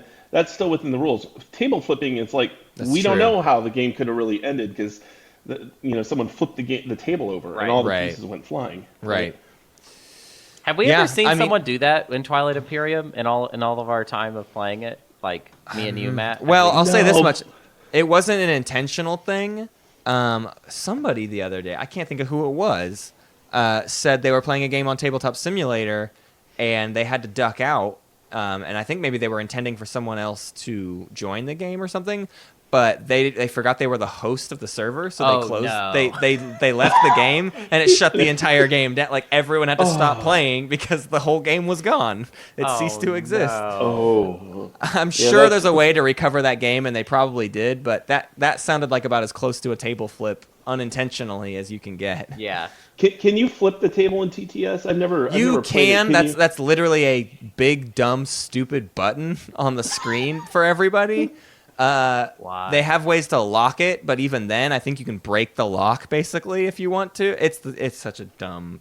And then what happens? Can you fix the tape? The physical table flips over and all the pieces go everywhere. And you have to like Control Z, edit, undo to get yourself back to a savable board state. Oh my god, why? Because they're troll. Because we can't have anything nice, JattaPake. That's why. Right. It can't be a serious. It couldn't just be like a serious. I don't even program. understand why you're asking that question, Jada. You're the one who used to come into every single thread and bash us for our treatment of the yin. You know why these things exist in the world. You are part of the problem. If it weren't for people like Jada, we could just have a real adult program you use to play board games, and it's not for kids, it's for adults. It doesn't have stupid flip buttons. Let's do rigging. Yeah. Rigging is when a player or observer uses resources or influence outside of the scope of the game to directly advantage or disadvantage a player. This is the opposite of bully. What do we call that? Bully ragging. Bully ragging. This is rigging. This is. I'll give you $5 to stop doing this thing. We had a player offer Hunter a rig in his Goodyin Brotherhood game. He said, "Hunter, if you told me right now that you would stop the podcast if I didn't let you win this game, I would let you win this game." I should have said it. I should have been like, I feel like we need to lord that over people more often. But I don't know. This is another just for them and not just for us to win. This is another one that I think doesn't have that many real world scenarios, but I'm trying to envision where it could happen. And I think the real world examples have more to do with like access to the game almost. Like, I don't know, if a conversation gets heated enough, you can rig the game to say, if you do this, I will not invite you back to future games. Yeah. You will never play TI with this group again. That's a mean thing, and that's a terrible thing to do to someone, but I can see that conversation happening in a salty enough group. Oh, right? Dude, I mean, if somebody said that to me, I'd be like, well, I'm not coming back. Are you serious? You're like, you're willing to do this for like, I don't know, like, yeah, all bets are off if somebody's willing to say something like that. Yeah. If you look at this thread, you'll see that there are people that part of the replies are they'll never play with someone me did again. this in my group. Yeah. I want to address that. I've got some things to bring up after we finish these, but that is a big point right there that I think is worth addressing. But let's we've only got a couple left, so let's kind of burn through these last ones. Mobbing, which we sort of covered, but not to the full extent of this definition. Mobbing is when a group of players gang up on a single player solely based upon reasons outside the scope of the game. The player could be perceived as highly skilled player or demonstrates behavior that annoy other players. Yeah. This is in that same line of stuff we were talking about earlier, but is even more specifically because of their high skill or whatever.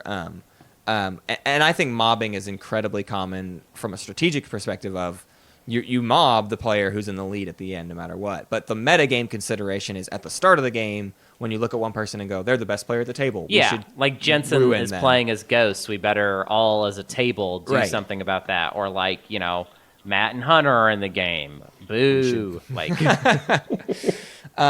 speaking of boo, heckling, when a player or observer uses noises or words to break the concentration and distract the active player with the intent on causing an error in play. This one's fun. This one happens in our stream games. To me specifically. Well, yeah. Because I'm really easy to fly off the handle.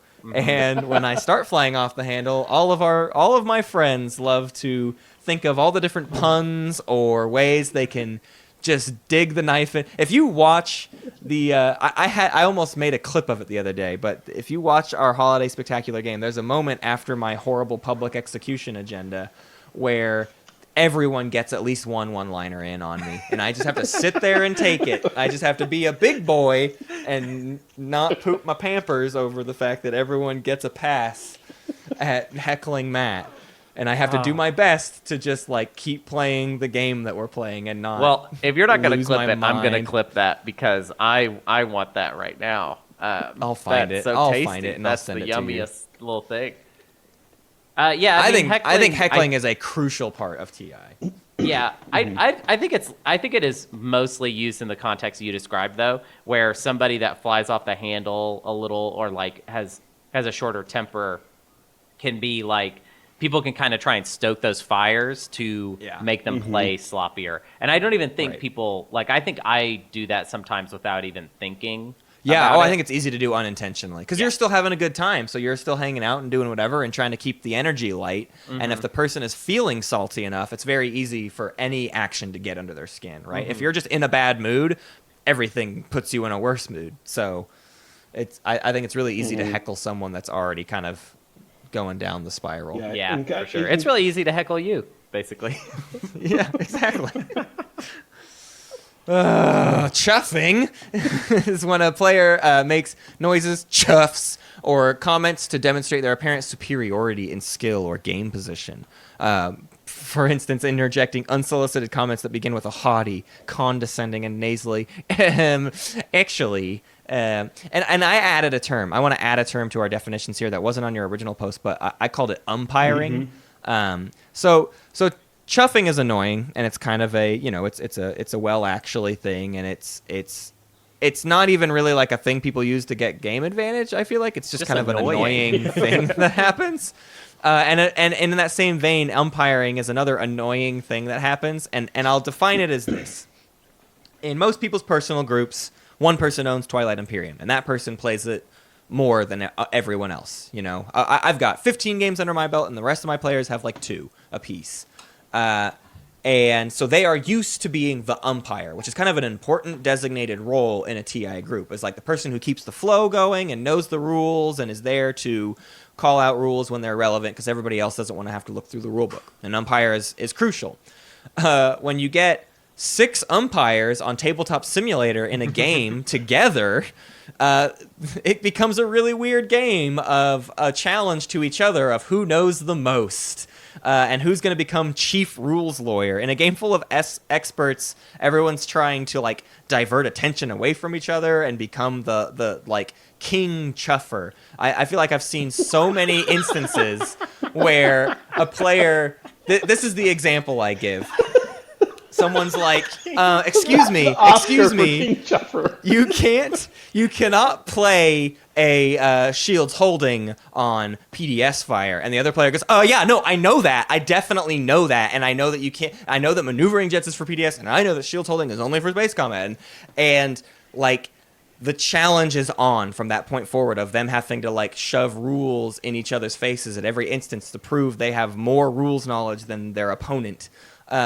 And again, I think this is something that happens that doesn't even happen for gain within their game position, but it's just like this awful meta like cloud that hangs over certain games of Twilight Imperium. I am going to, in the future, if I ever see someone doing this, I'm going to be like, what, are you trying to be King Chuffer right now? That's going to be my new favorite insult. Term. You're being a real King Chuffer. You're trying to be the King Chuffer right now. You're giving off strong King Chuffer vibes. King Chuffrey. You were just Prince Chuffer, but you've really gone full King Chuffer now. King Chuffrey. Chuffrey Baratheon. That's how I'll get it all the way, all the way there. You're a little Chuffrey Baratheon right now, aren't you?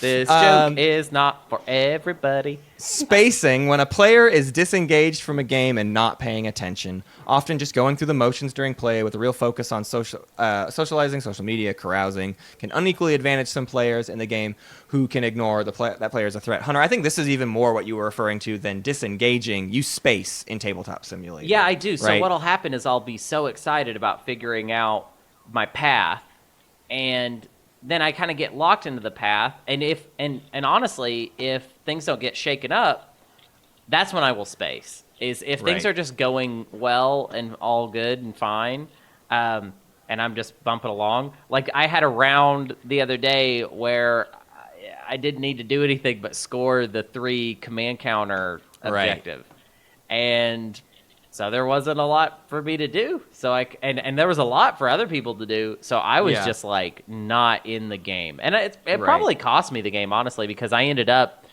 at 9 points with no way to get a 10th, which I wish I had seen coming. Well, obviously I couldn't have seen it coming because I didn't know what objectives were out. But once we got to the phase 2, I realized, dude, you're not set up to claim any phase 2 objectives, basically, period. Right, you hadn't been putting in that work because you just set yourself aside once you knew you were getting your 3 command counters. Yeah, and so I spaced for an entire round, and then the next round was the last round. So I really shouldn't have done that. But on TTS, it's hard because people take a long time with their turn. And you know what? I think the problem with TTS is that because you're not, like, when you're all in the same room, I can really easily just walk into another room and, like, disengage very consciously. But I feel like with TTS, I sit at my computer the whole time. Right. Even if I take a break, I'm not really getting away from everything.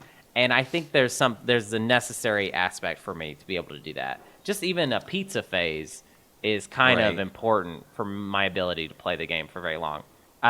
But I do want to say something about spacing that I think is really funny with this definition, is that there are people that this is their experience when they play board games, and they're not going to understand that this is a thing that could be a problem in Twilight Imperium. You know what I mean? Like, they could be like, oh, no, when I play board games, it's all about socializing and hanging out and talking a lot. And it's like, there's going to be a point where somebody like that could encounter Twilight Imperium, and somebody's going to be like, hey, can you shut up? Because I need to think about my move right here. And they're just like, wait, what? It's like, can I get you another drink, buddy? No, actually, this is kind of a tense round for me. I've got a lot to figure out, and no drink. I don't drink when I play Twilight Imperium because I need to win. Full mental acuity. Yeah.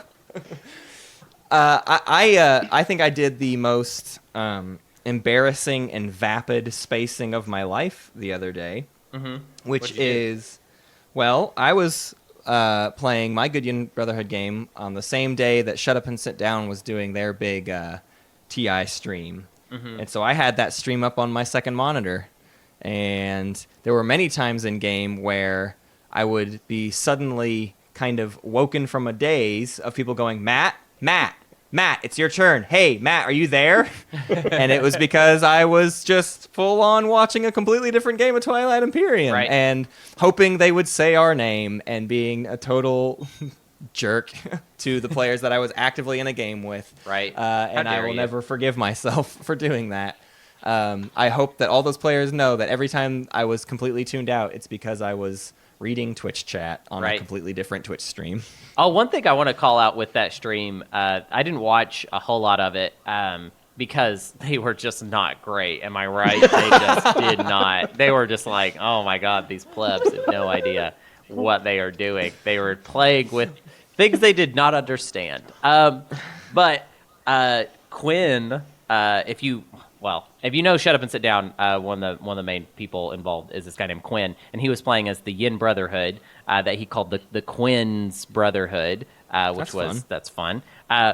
But he was using the Van Hyog or whatever. He actually knew how to pronounce it correctly, which I don't. And still don't, even though I heard him. But I will say, it made me very proud that there were a lot of people in the chat that every time he would use that flagship, they were just typing, huge van, huge van, huge van. That felt good. And I can't imagine that they knew what they were talking about at all. Like, the two of them running the stream must have been like, why do they keep saying huge van? Like, why? What is that?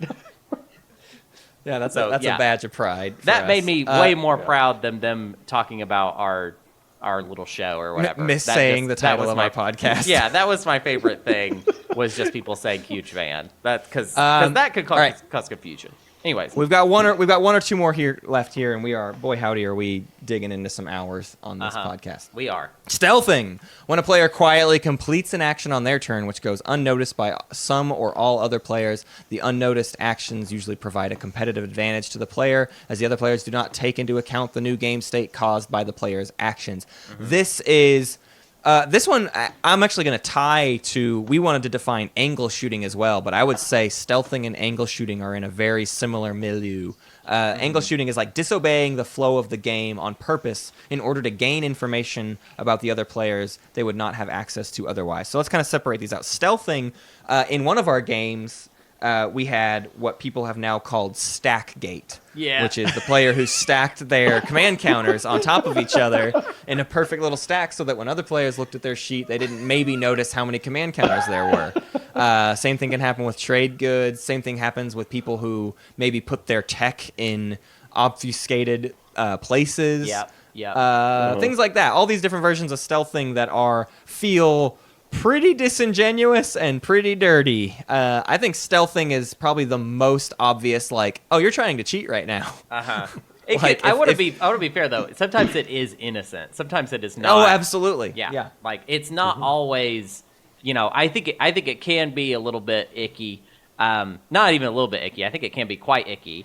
But that more often than not, it either is something that is on accident.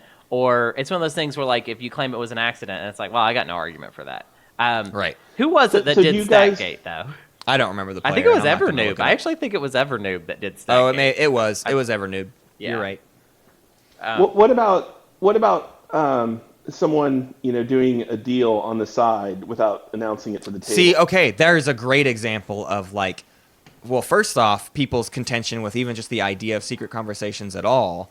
And even more so, I feel like there's a lot of people who, even if they agree with, and I'm in this group, even if secret conversations are allowed, secret deals certainly are not, right? No, like if Hunter and I go into another room, there's an understanding that if we agree to swap anything, it will happen in front of the table. Yeah. Right. So yeah, that really gets into some, but I mean, hey, it's not defined in the rule. This is where we get into really dangerous territory with like rules definitions of like Sounds what like is we're going to rule defined. hell. No, we're not. We're not going there. Suffice it to say, it's hard to define. It's hard to define any meta element of the game, right? That's like the whole point of this episode. Is like all these things are not defined in the rules, which is why like your group kind of has to figure out how you feel about all of them. Yeah. Yep. I mean, I personally feel like with the deal thing, it's like you got to announce the deal. Obviously, we don't have to know what you traded. Like if you're trading promissory notes, if it's promissory notes, right? We don't need to know what that is. But we do need to know that you swapped promissory notes. Yeah, for sure. Generally. Well, I think the thing about the reason I would say stealthing is unacceptable is because if you're stealthing, how do we know that you're playing by the rules? Like, right, you know exactly. What I mean? If you're willing to stealth, how do we know you're not also like swiping one extra trade good under the radar? Right. That's why it's bad etiquette, because it's like if we don't know what you're doing as a table, then how are we supposed to just take it on good faith that you're playing by the rules? There's a lot of things you have to do that with in Twilight Imperium, like. Nobody's checking all the builds or like all the command counters unless you're in the tournament, in which case you're on lockdown, okay? And I'm we've got your number. Yeah, we've got your number, and I'm your boss. And I am so excited about our setup for the semis. I am going to be able to police. I'm going to be the cop Hunter's on duty. build patrol. I'm on build patrol, and I'm on command counter patrol. So like before in the prelims, that was a lot of work, and it was like really hard to really do. And sometimes now I'm we were good about moderating, it. We were not always. and Hunter is all patrol. And I'm gonna be on you. Ooh, I just love the image, Hunter, for all the semis that like you are in your apartment and you have like a little nightstick that you're just swirling. Yeah, you're on watch. You're just walking around the table, like looking over every player's shoulder, like 3 command counter. Okay, we'll see. I'm gonna have like a mag light. I'm gonna have a mag light on the desk, and I'm gonna shine it at their command sheet, just being like, "What's going on there? How many you got in there? Huh? How many command counters you got in there? All right. Let's do angle shooting." So angle shooting. This show is not supposed to be as fun as it has been today, okay, for the record, and we're going to spoil them.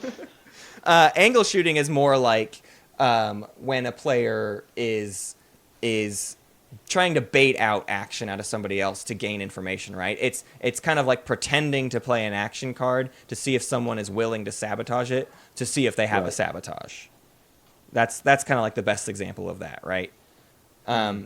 Other examples would even just be, I was trying to think of like when in the agenda phase angle shooting happens. and it's kind of hard to define for me. But I feel like angle shooting happens, or maybe more importantly, the reason we get so strict with the action card timing in the agenda phase is purely because of angle shooting. Yes.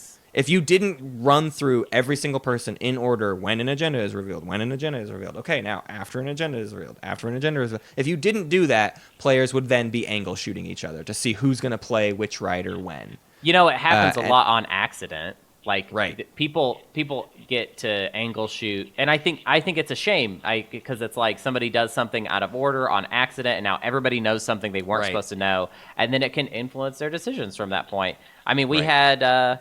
like, in our casual game, in our Goodyear Brotherhood game, which I try, like, I think we both try and have those be a lot looser than normal, because it's just, you know, absolutely, it's supposed to be fun. But there was even a moment where somebody had forgotten to take the agenda deck they played politics, and they didn't actually look at their agenda cards. Oh yeah. And then we made it to the agenda phase, and we let them do it. But, like, technically, that is angle shooting. They had so much more information about how that round played out. And I just asked them point blank. I was like, hey, do you have any knowledge that then, like, changes your decision with these agendas? And they said no. So I just trusted them and was like, whatever then. It's not a big deal. Right. But I think it's something that me and you have been thinking about a lot lately because of the tournament. Because angle shooting feels like it's the type of exploitable part of the meta that could, in my opinion, kind of delegitimize a tournament, which is I think why we focus on it, because we want the tournament to feel, we want it to be legitimate. Like, I want there to be a winner where it feels like, well, they did that. They earned it. Did that. Yeah. I agree. And yeah, I think angle shooting is the one that feels the most, well, that's just strategically rich and bad-natured, really. Yeah.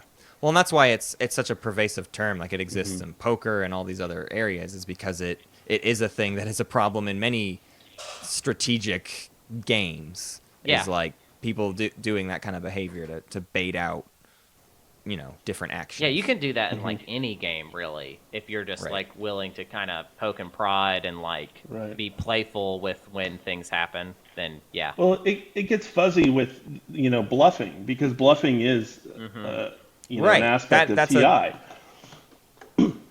And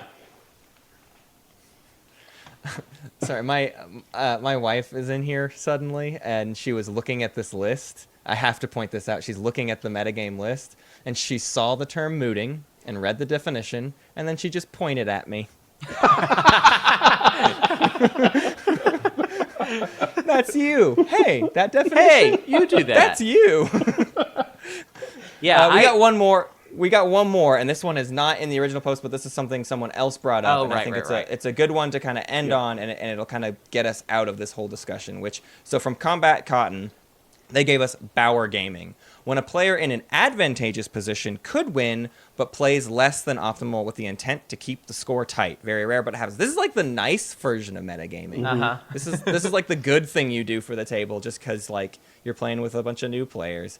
This is the sort of meta everyone wants to say they did, because it gives them like. Oh yeah, you're so elite if you could say that. Hey, by the way, I would have run away with that game even more, but I just didn't want to embarrass you all.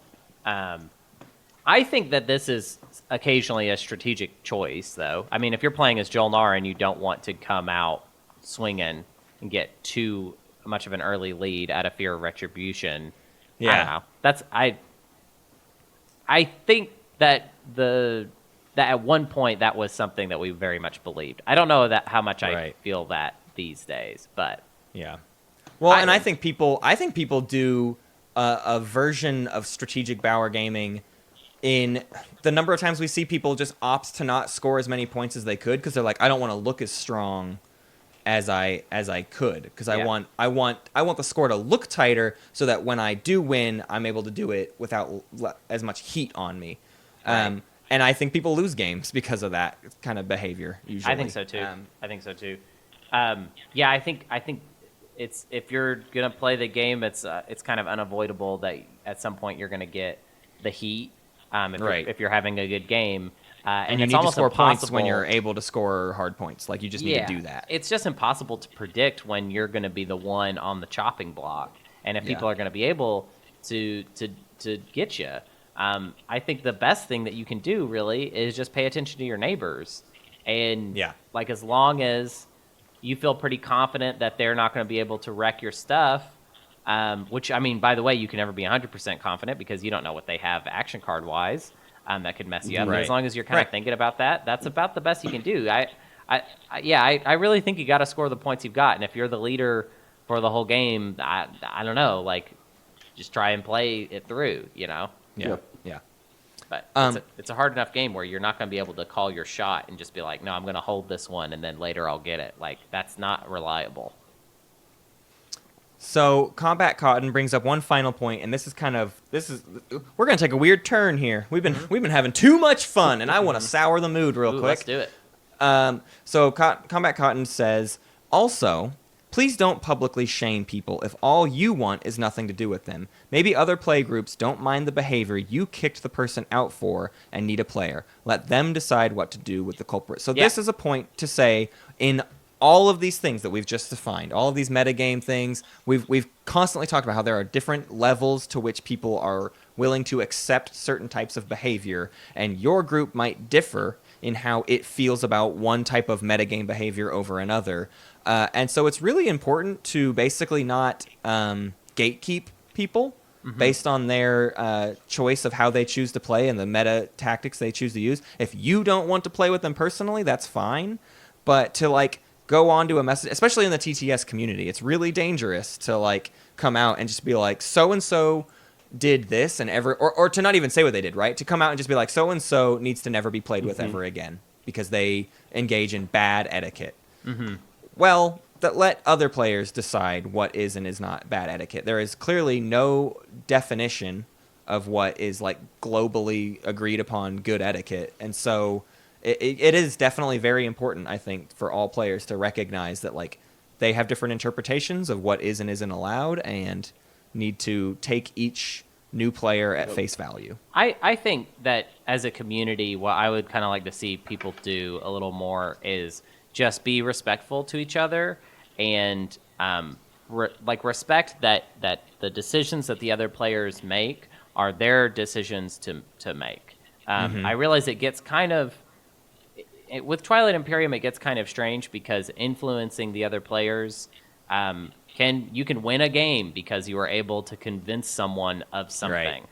But I do think that type of meta aspect, there has to be, like, a limit to it. There just has to be a point where it's like, no, it is ultimately their decision of what to do. There was like an example. Actually, I'm not going to use the example I was going to use because it doesn't really make sense. But let's just say, hypothetically, you see that there's a player that's going to win if let's just say a certain strategy card gets picked, would cause one player to win. You call this out to everybody, and then one player is like, no, well, I'm going to pick it anyways. And they probably have their own reasons to do that. That is their choice. Like at the end of the day, like you can get mad and you can try and, like, you know, do whatever. You can try and litigate them. You can try and convince them against it. But I feel like everybody does need to have some sort of cutoff of just like, well, that's it. Like, you know, like sometimes you lose a game and you didn't do anything wrong. That's just how it happened, you know? That's an important factor in all this, is, like, just because you didn't win doesn't mean you didn't, like, play well. Right. And here's where I think the worst of this type of behavior comes from is Tabletop Simulator has opened up people's avenues to play this game. Right. To play it a lot, which means they've become desensitized to a lot of things. For most of us out here, I know so many people listening to this podcast almost never get to play Twilight Imperium. So getting to play Twilight Imperium is sort of a gift that is granted, like, once a year. Right. You know? And so to kind of, like, I don't know, chastise someone for a certain way they behaved is a tough call, because for some people it's like, but that's the whole point of the game, is like, I'm going to get as emotionally invested in this as I possibly can because it's the only time I'm going to play it for the next 6 months.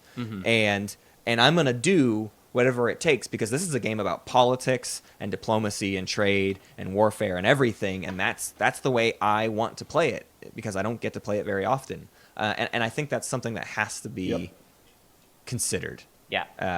With anything, and I think that's what gets lost in Tabletop Simulator.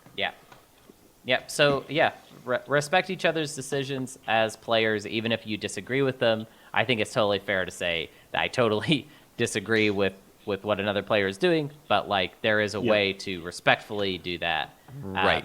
And because like I don't know, gatekeeping as an idea, and just shaming people in general for like how they play and the choices that they make as players, that's just going to cause less people to play Twilight Imperium at the end of the day. You know, like everybody's got to have their first game and their fifth game and their 10th game. And sometimes they got to make those mistakes, and then eventually they're going to be like a player that would never do that thing they did in that game that really, really ticked you off or whatever.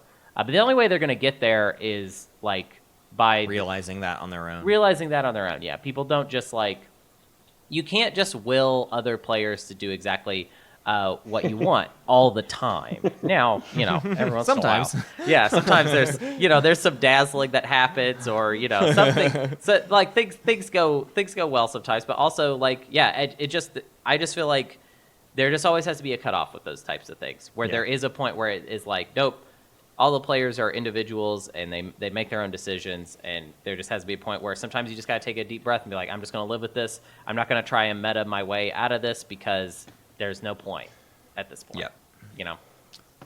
Well, we made it, folks. We did it. We did it. I want to thank episode. JattaPake for coming on and helping us spur this conversation. If it felt like Hunter and I talked way too much we didn't give JattaPake enough room, which is certainly how I feel right now, I at the very least, Jatta, I want to thank you for this amazing thread you wrote so long ago, and how much discussion it helped encourage, and I think these are all talking points that should continue going forward, and people should give out more terms and everything like that. But thank you, Jatta, for everything. Honestly, everything that you've helped with the show, and everything you've helped with the community and this episode. It was my pleasure, guys, and thank you so much for having me on the show. This was a lot of fun, and I haven't laughed as much in I don't know how long. So this was a lot of fun, and I appreciate you guys having me on the show.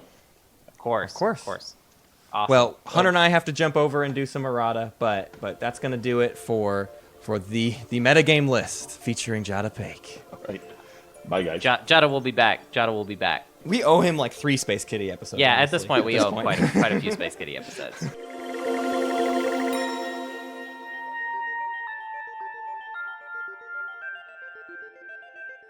That was awesome. Mm-hmm. That was fun. That was like one of the most fun episodes. That was like one of the best. Time. That was like one of the best episodes of all time. Yep. Yeah.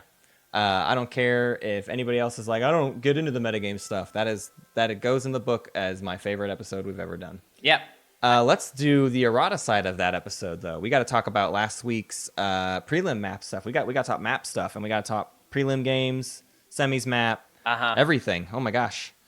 The first one is actually kind of an errata from me, which was people were asking about some of the drafting statistics that I never got posted or anything, but I wanted to go through. This is out of 13 games I was able to quickly pull up, just talking about number of wins for people in the actual final drafting order, right? Mm-hmm. So first pick versus the sixth pick. So like the sixth pick being the person who gets to pick both their things back to back, faction and position. First pick being they get whatever they want, but then they're left with whatever's left at the end. First pick, fifth pick, and sixth pick all got 2 wins out of the 13 games I tracked. Again, there's 5 games in the tournament that I wasn't able to get into this list due to one reason or another. Second pick had 0 wins. Mm-hmm. Fourth pick had 3 wins. And third pick had 4 wins. So being in the middle of the pack was the best position, except for some reason, first pick wasn't that bad, but second pick was pretty bad. So like not getting your pick of the definite best faction or best position, but being left with that second choice and still getting essentially bottom of the barrel at the end really seemed to hurt people. So the draft. I don't know how much. Like not to low sample size. Yeah, super low sample size. Way too low, I think, for the trend. Agreed. I do feel like third and fourth being a little bit better kind of makes sense in my head already. Yes. But I don't know that. I think second having 0 might be a fluke. Instead of it being, because there's not, how different is it being second pick to first pick? Like how many games did we see the draft come out where there was just one clear great faction available for the first pick person? That almost never happened. Right. I agree. That's interesting statistics. So the first errata is from Brian. He says, I got lazy on jumping to the correct time code. This is in reference to last episode. So at like an hour 47 minutes, there is some gatekeeping. Don't have all 20 secrets memorized, you don't belong in the tourney. And that is something we said. Yes. I want to be clear about, and this isn't to justify it, because you're right, and we just got done talking about gatekeeping, and I don't want to do that. So I want to be able to call ourselves out if we are engaging in that kind of behavior. Yeah. What we should have said, and the way we should have worded it, is what we expect out of players in the semifinals and going forward is a higher level of understanding of the game, and that's where we should see players knowing all the secrets. If we said that all players in the prelims should have had all the secrets memorized, we certainly did not mean to go there, because that was never an expectation of mine going into those prelim rounds. Also, I kind of just want to explain it a little bit. I think that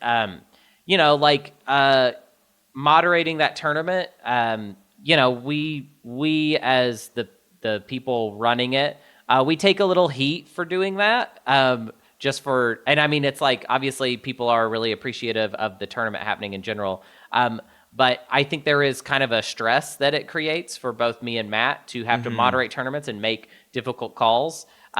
So there is this tendency, I think, every once in a while for us to be like, to almost get tired of holding people's hands a little bit and being like, no, you just got to know this stuff. And I think that's where it was coming from. And that's not the prettiest part of our internal makeup right now. But I do feel like that was kind of our equivalent of blowing off some steam as far as the prelims. I agree. It was wonderful to do, by the way. I'm not trying to make it sound like it was not a joy. But it was a lot of time, and there was, it's not fun making these calls. Like we agonized about a lot of stuff.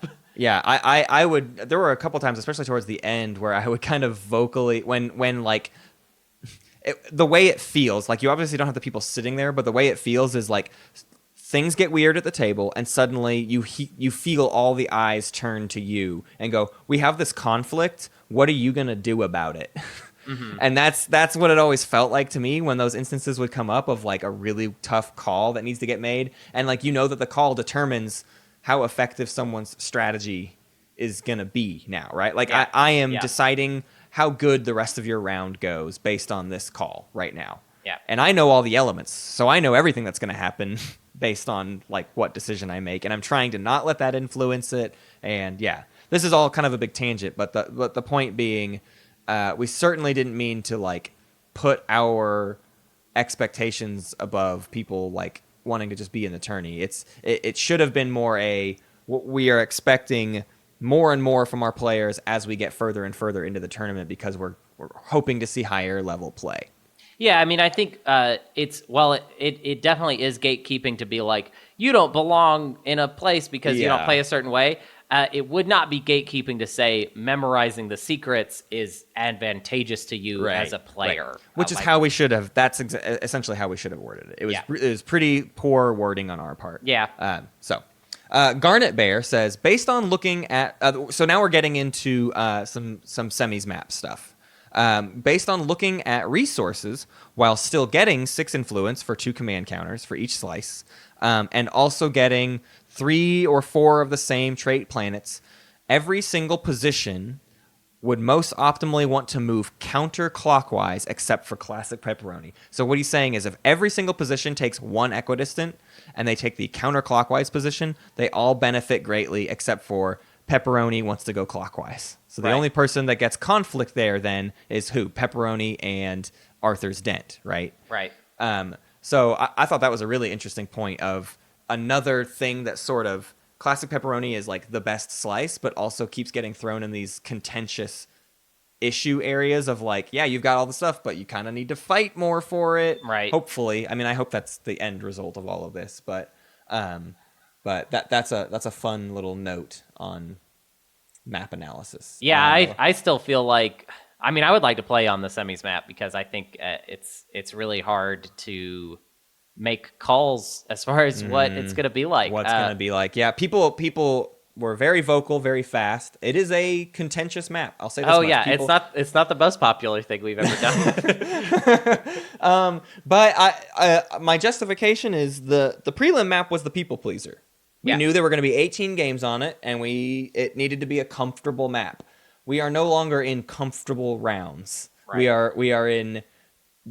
The way I think about these games going forward is the draft is there to be utilized. Mm-hmm. And the reason the maps exist in a certain way is, yes, some things will be stronger than others, and the players need to know how to use that to their advantage, and they need to pick factions or not allow factions that are overpowered or whatever. Now, I think the map does have one weird issue that is going to be pretty apparent in it, but I'm interested to see how it's going to even out. And so Aiton points out, Aetan, Aiton. I feel... actually, sorry. I'm skipping ahead of myself. Let me jump down to Madman Quail, and then we'll come back to Aiton's. Madman Quail says, I think this map makes round 1 warfare really, really, really valuable. Some players will be able to snap up both equidistant planets on round 1. So essentially 6 planets instead of 2 planets extra round 1. Another benefit of round 1 is that the secondary is way worse than average. It's very hard to make use of a fresh carrier given the blank systems next to the homeworlds. Right. So warfare is essentially, and this is what many people in the Discord have agreed with, warfare is automatic pick first for the speaker no matter what. There's no wiggle room. Mm-hmm. If you are first pick, you have to take warfare. I agree. And that's the kind of thing that I don't love seeing in the map, obviously. What I want the imbalances to be is like a thing that picking the right slice with the right faction can fix. What is interesting, though, that we've kind of started to see play out in the test games people have been running is warfare. There's maybe a way around this warfare problem because the difference between the players who only expand directly forward in the first round, well, all their stuff is right there. Mm-hmm. Everything they've got. And then round 2, they can reassess and see where they need to go. Round 1, the warfare person spread into 3 different directions and has stuff everywhere, and they're stretched very thin and have, in some cases, left themselves very, very weak going in to round 2. Yeah, I think on board position. I think it'll stay like the de facto best, but I think if you get too greedy with it, it's not going to work. Like you're not going to be able to take both. Like Madman Quail is saying like that's possible to snap up both equidistant planets. Yeah. But I think we all know in our hearts that you're not going to get to keep both equidistant planets most of the time. Right, exactly. One of them is going to be a weak stranglehold. You're not going to put enough there. Right. And someone else is going to be coming at it with literally every unit they have in the game. Because the most common strategy for people is to send literally everything forward so that they're ready to go wherever they need to go. Mm-hmm. So yeah, one of your equidistants is going to get jumped on by one of your neighbors. Maybe both of your equidistants. Right, exactly. If both players are going to jump on with their bigger fleets. So if you're not on the Discord or on Reddit, I posted new questionnaires. People can, if you want to make stats, help us do stats on these semis maps and on the prelims map. There's 2 different links to do that. If you can find it on the Twilight Imperium subreddit. So there's been 5 games recorded already on the semis map. Is that right? Yes. On the semis map, there's been 5 games recorded, and just of the games played, Warfare has not won a single one of those games. Now, I know there are other games that have been played where Warfare has won, but I don't have the stats on those because people were not able to get the stats recorded. But out of 5 games played, there are 0 wins with Warfare. So clearly, even though Warfare seems like the best pick going into round 1 to set yourself up, it's still Twilight Imperium. It's still Twilight Imperium, and there's still about 5 more rounds left to play after that. Right now, we're looking at 2 picks for politics, 2 wins for politics, a win for tech, a win for construction and a win for leadership. So it's like Bob's wow. article. Yeah, I don't know what to tell you. There's not even a solid trend in all that. Yeah. So to go back to Aiton's thing, Aiton says, I feel Arborek with trade is going to be a strong play. Move one system up, build 4 more infantry along with the tech. You're on the same footing as most other players. Their weak start won't be noticeable on this map. I think that's fun. I somewhat agree. I somewhat agree with that. And I think in general, we're going to see the power dynamics shift with some of the factions in this. To talk about a few more factions, actually, ALMAO31 says, the truth is that any faction with access to Gravity Drive round 1 is at a massive advantage. Even more so if they start with 2 carriers. Barony, Sol, Hakan, and the Clan of Sar are looking insane. Ghosts are also insane. They don't have 2 carriers, but Ghosts, most people are saying Ghosts are auto-ban on this map. Right. And I sort of agree with this idea that any blue tech, any faction that starts with 1 blue tech is an auto-ban. Because the fact that someone could, with their only carrier or whatever, get to one of those equidistance is a pretty scary idea. Well, here's what I'm going to say. It's obvious. Well, I'm sure it's obvious what I'm about to say. Barony, Sol, Hakan, Sar, and let's throw Ghosts in there as well. That's 5 factions. There are going to be 6 that are going to be banned from the. You know what I mean? This isn't. If this is true and Gravity Drive is certainly insane, then. Okay, but you're still well within your abilities in each game to prevent this from happening. Right. Exactly. That's what the draft is for. The draft is there to prevent blue factions, and the players are there to prevent the round 1 warfare from being devastating. Like I again, every time people freak out about possible imbalances, I think they blow it way out of proportion, is what it comes down to. Yes, there is probably a slight advantage to warfare, but it is not enough that it makes it a runaway game for that player. Sure.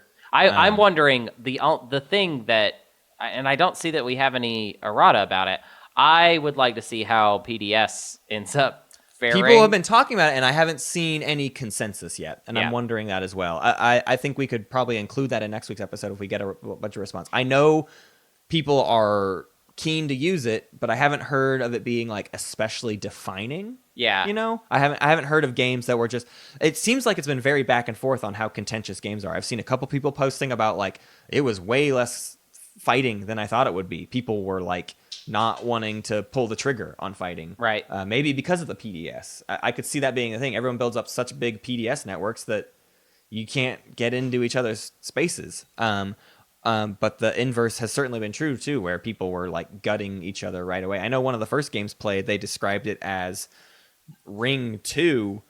It was like everyone was just swirling like sharks in Ring 2. Everyone, all these attacks were happening, and like nothing was happening around Mechatol Rex. It's like the opposite of the prelim maps, where all the action happened right there around Mechatol. This one is like everybody hangs out in Ring 2, and maybe taking Mechatol is kind of like a safe gambit, and you just get that point. Like the person with Warfare, maybe more realistically, does not need to take both equidistance and split themselves up. They just need to gun it for Mechatol and sit there and park and have that be the only thing they do. Yeah. To me, I think that might be the safer strategy. Yeah, I agree with that. I agree. All right, so we did it. That's that was it. A fast we errata. did it. Wow. Yeah, good. Well, it was a long episode, so it was a long episode. Here you go. No, strap in. I'm doing it. Shut up, right. Matt. Shut up, Matt. I'm shutting Matt, up. shut up. You can go to our Twitter for game updates, and you can go there for announcements. It's Space Cats Pod is the Twitter. I feel like I don't say that a lot of the time, which is dumb. Check out our Facebook. It's the name of the show. That's what our Facebook is. You just type in the name of the show. This show is called obviously Space Lions, Peace Turtles, right? Space Lions Podcast. No, sorry, whoops. It's Space Cats. Space Cats, Peace Turtles, baby. You can go to the subreddit Twilight Imperium to see our weekly posts and get in on some discussion there. Love those folks at the Twilight Imperium subreddit. You can go to Board Game Geek Guild to see what RoboFish is doing, if anything. And you can check out the calendar for no reason at all. Why is that Why is that still in the rundown? Why do we mention that every week? Here we go. Watch this. Watch what I'm doing. Are we about to delete it? Oh, and it's gone. It's gone. Okay, you can go to Pat Rion, our Pat Rion, to see our Pat Rion, and you can become a Pat Rion and support the show. There's lots of different levels. We actually just played a Goodyen Brotherhood game, 2 Goodyen Brotherhood games last weekend for that level. There was a Space Kitty episode that you just heard it.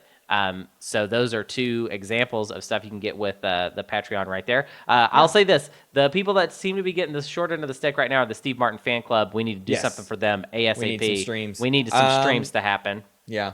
I was even trying to coordinate a stream this coming weekend, but I don't think it's going to happen. The players I've got in the area are not able to. The tournament has been so difficult for all that stuff. Anyways, come check out our Discord for fun conversation. I'm there a lot more these days. Yeah, which means I see what you type. And sometimes people type things, and they think that I never look at it. And I'm not going to name names, but my feelings do get hurt sometimes. I am just a human being. And I'm really putting myself out there for you. You know what I mean? Sit down for a second and think about how much I'm putting myself out there for you, even just right now, just sending this. I don't know who you are, I don't know who you are. And you're just listening to me, and I don't know what you're doing with it. You can rate us on your podcast app of choice, especially Apple Podcasts, iTunes. Tim Cook loves it, and he loves us. He writes us all the time. Comedy. I am a stand-up comedian. Check out, I've got 3 clips on YouTube. If you search Hunter Donaldson comedian, you will find them. They're all of me performing at the exact same comedy club. With I just realized the same set. Well, not essentially the same set. Two of them have a couple overlapping jokes. But hey, whatever. It's hard to write comedy, and you don't know. Well, you got, and when you do the ones where you get recorded, you're putting your best stuff forward. That's and I got to do the best stuff, and sometimes you don't write something better than your best. Actually, I would say I very rarely do that. But come to I do a show every Thursday called Earthquake Hurricane. It happens at Ford Food and Drink in Portland, Oregon, which is where I live. The show starts at 8. Actually, this week we're doing something really special. It's an all PowerPoint comedy show. Every performer is doing PowerPoint comedy. Phil will be the headliner. I wish I were there. Yeah, so Phil Schallberger is another comedian you should look up. Much better than me. You're gonna have to spell that name. Philip Schallberger. I don't even know how to spell it. It's the last name is Schallberger, I think. Wow, nailed it. All right, cool. Yeah, he is a very, very talented. He does like character comedy where he's doing a PowerPoint presentation.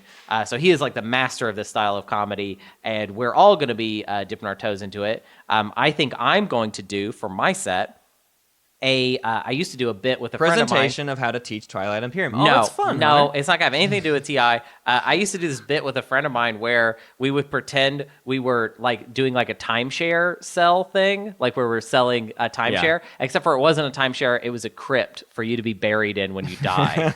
And we did it with the same cadence as a timeshare, super fun. So I think I'm going to turn that into a PowerPoint presentation. I would like to thank some Patrons, the Space Kitties, Yin for Life, Patience is a Virtue, who I got to play with the other day. Frederick Durston, Naderade, and Jimbo V. Do we have a play of the week? We have a play of the week, and this one is from your favorite player, Unaligned Magi. Magi. Wait, let me get my foam number 1 thing. Right, I've got my foam thing and my foam Magi hat, and decked out in all my Magi gear right now. I'm ready. My ears are open. I'm playing a typical Asarl game, rushing Magion implants. Oh, I love how he writes. I go to use it since I don't want to have to commit yet and can probably stall out most of the other players. Barony, I bet he can. Barony, someone I've never played with on TTS before, tells me he requires my services. He wants me to target the player on his left and tell him what cards are in that player's hand. He will then either pay me 1 trade good or negotiate paying me more to take a specific card. I agree and say out loud all of the cards of that player. Barony pays me 1 trade good, and I take a sabotage from my victim. Turns go by, and near the end of the round, Barony attacks that player's Mehar Zul with his flagship and 3 infantry against a carrier, 2 fighters, and a cruiser. Everyone at the table tells him that this is a bad idea, but he goes in anyways. As the first hits are assigned, everyone realizes what has happened.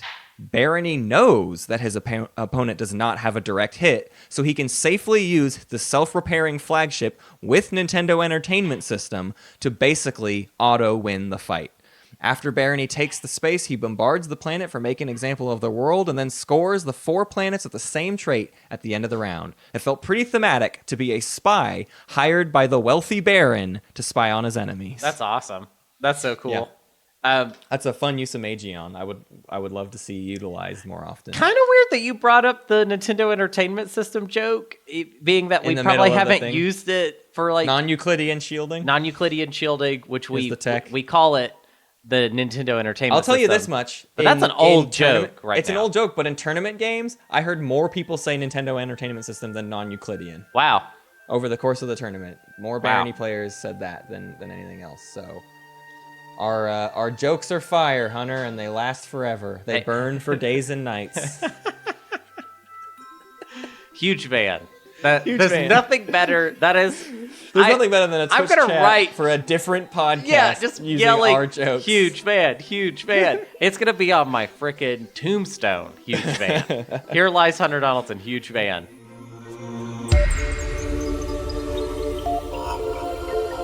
Thank you for listening to Space Cat's Peace Turtles, and thanks to Ben Prunty for the use of his music. You can find more at benpruntymusic.com and benprunty.bandcamp.com. Pax Magnifica, Bellum Gloriosum. I'm glad that JattaPake called them sit down, shut up, so that it's like, return the favor. Return them calling us Space Lions podcast. That's perfect. That's perfect that happened. Oh my God, I didn't even think about that. I noted that he said that, but I didn't think of why. I didn't think of how perfect it was. Oh, that's so perfect.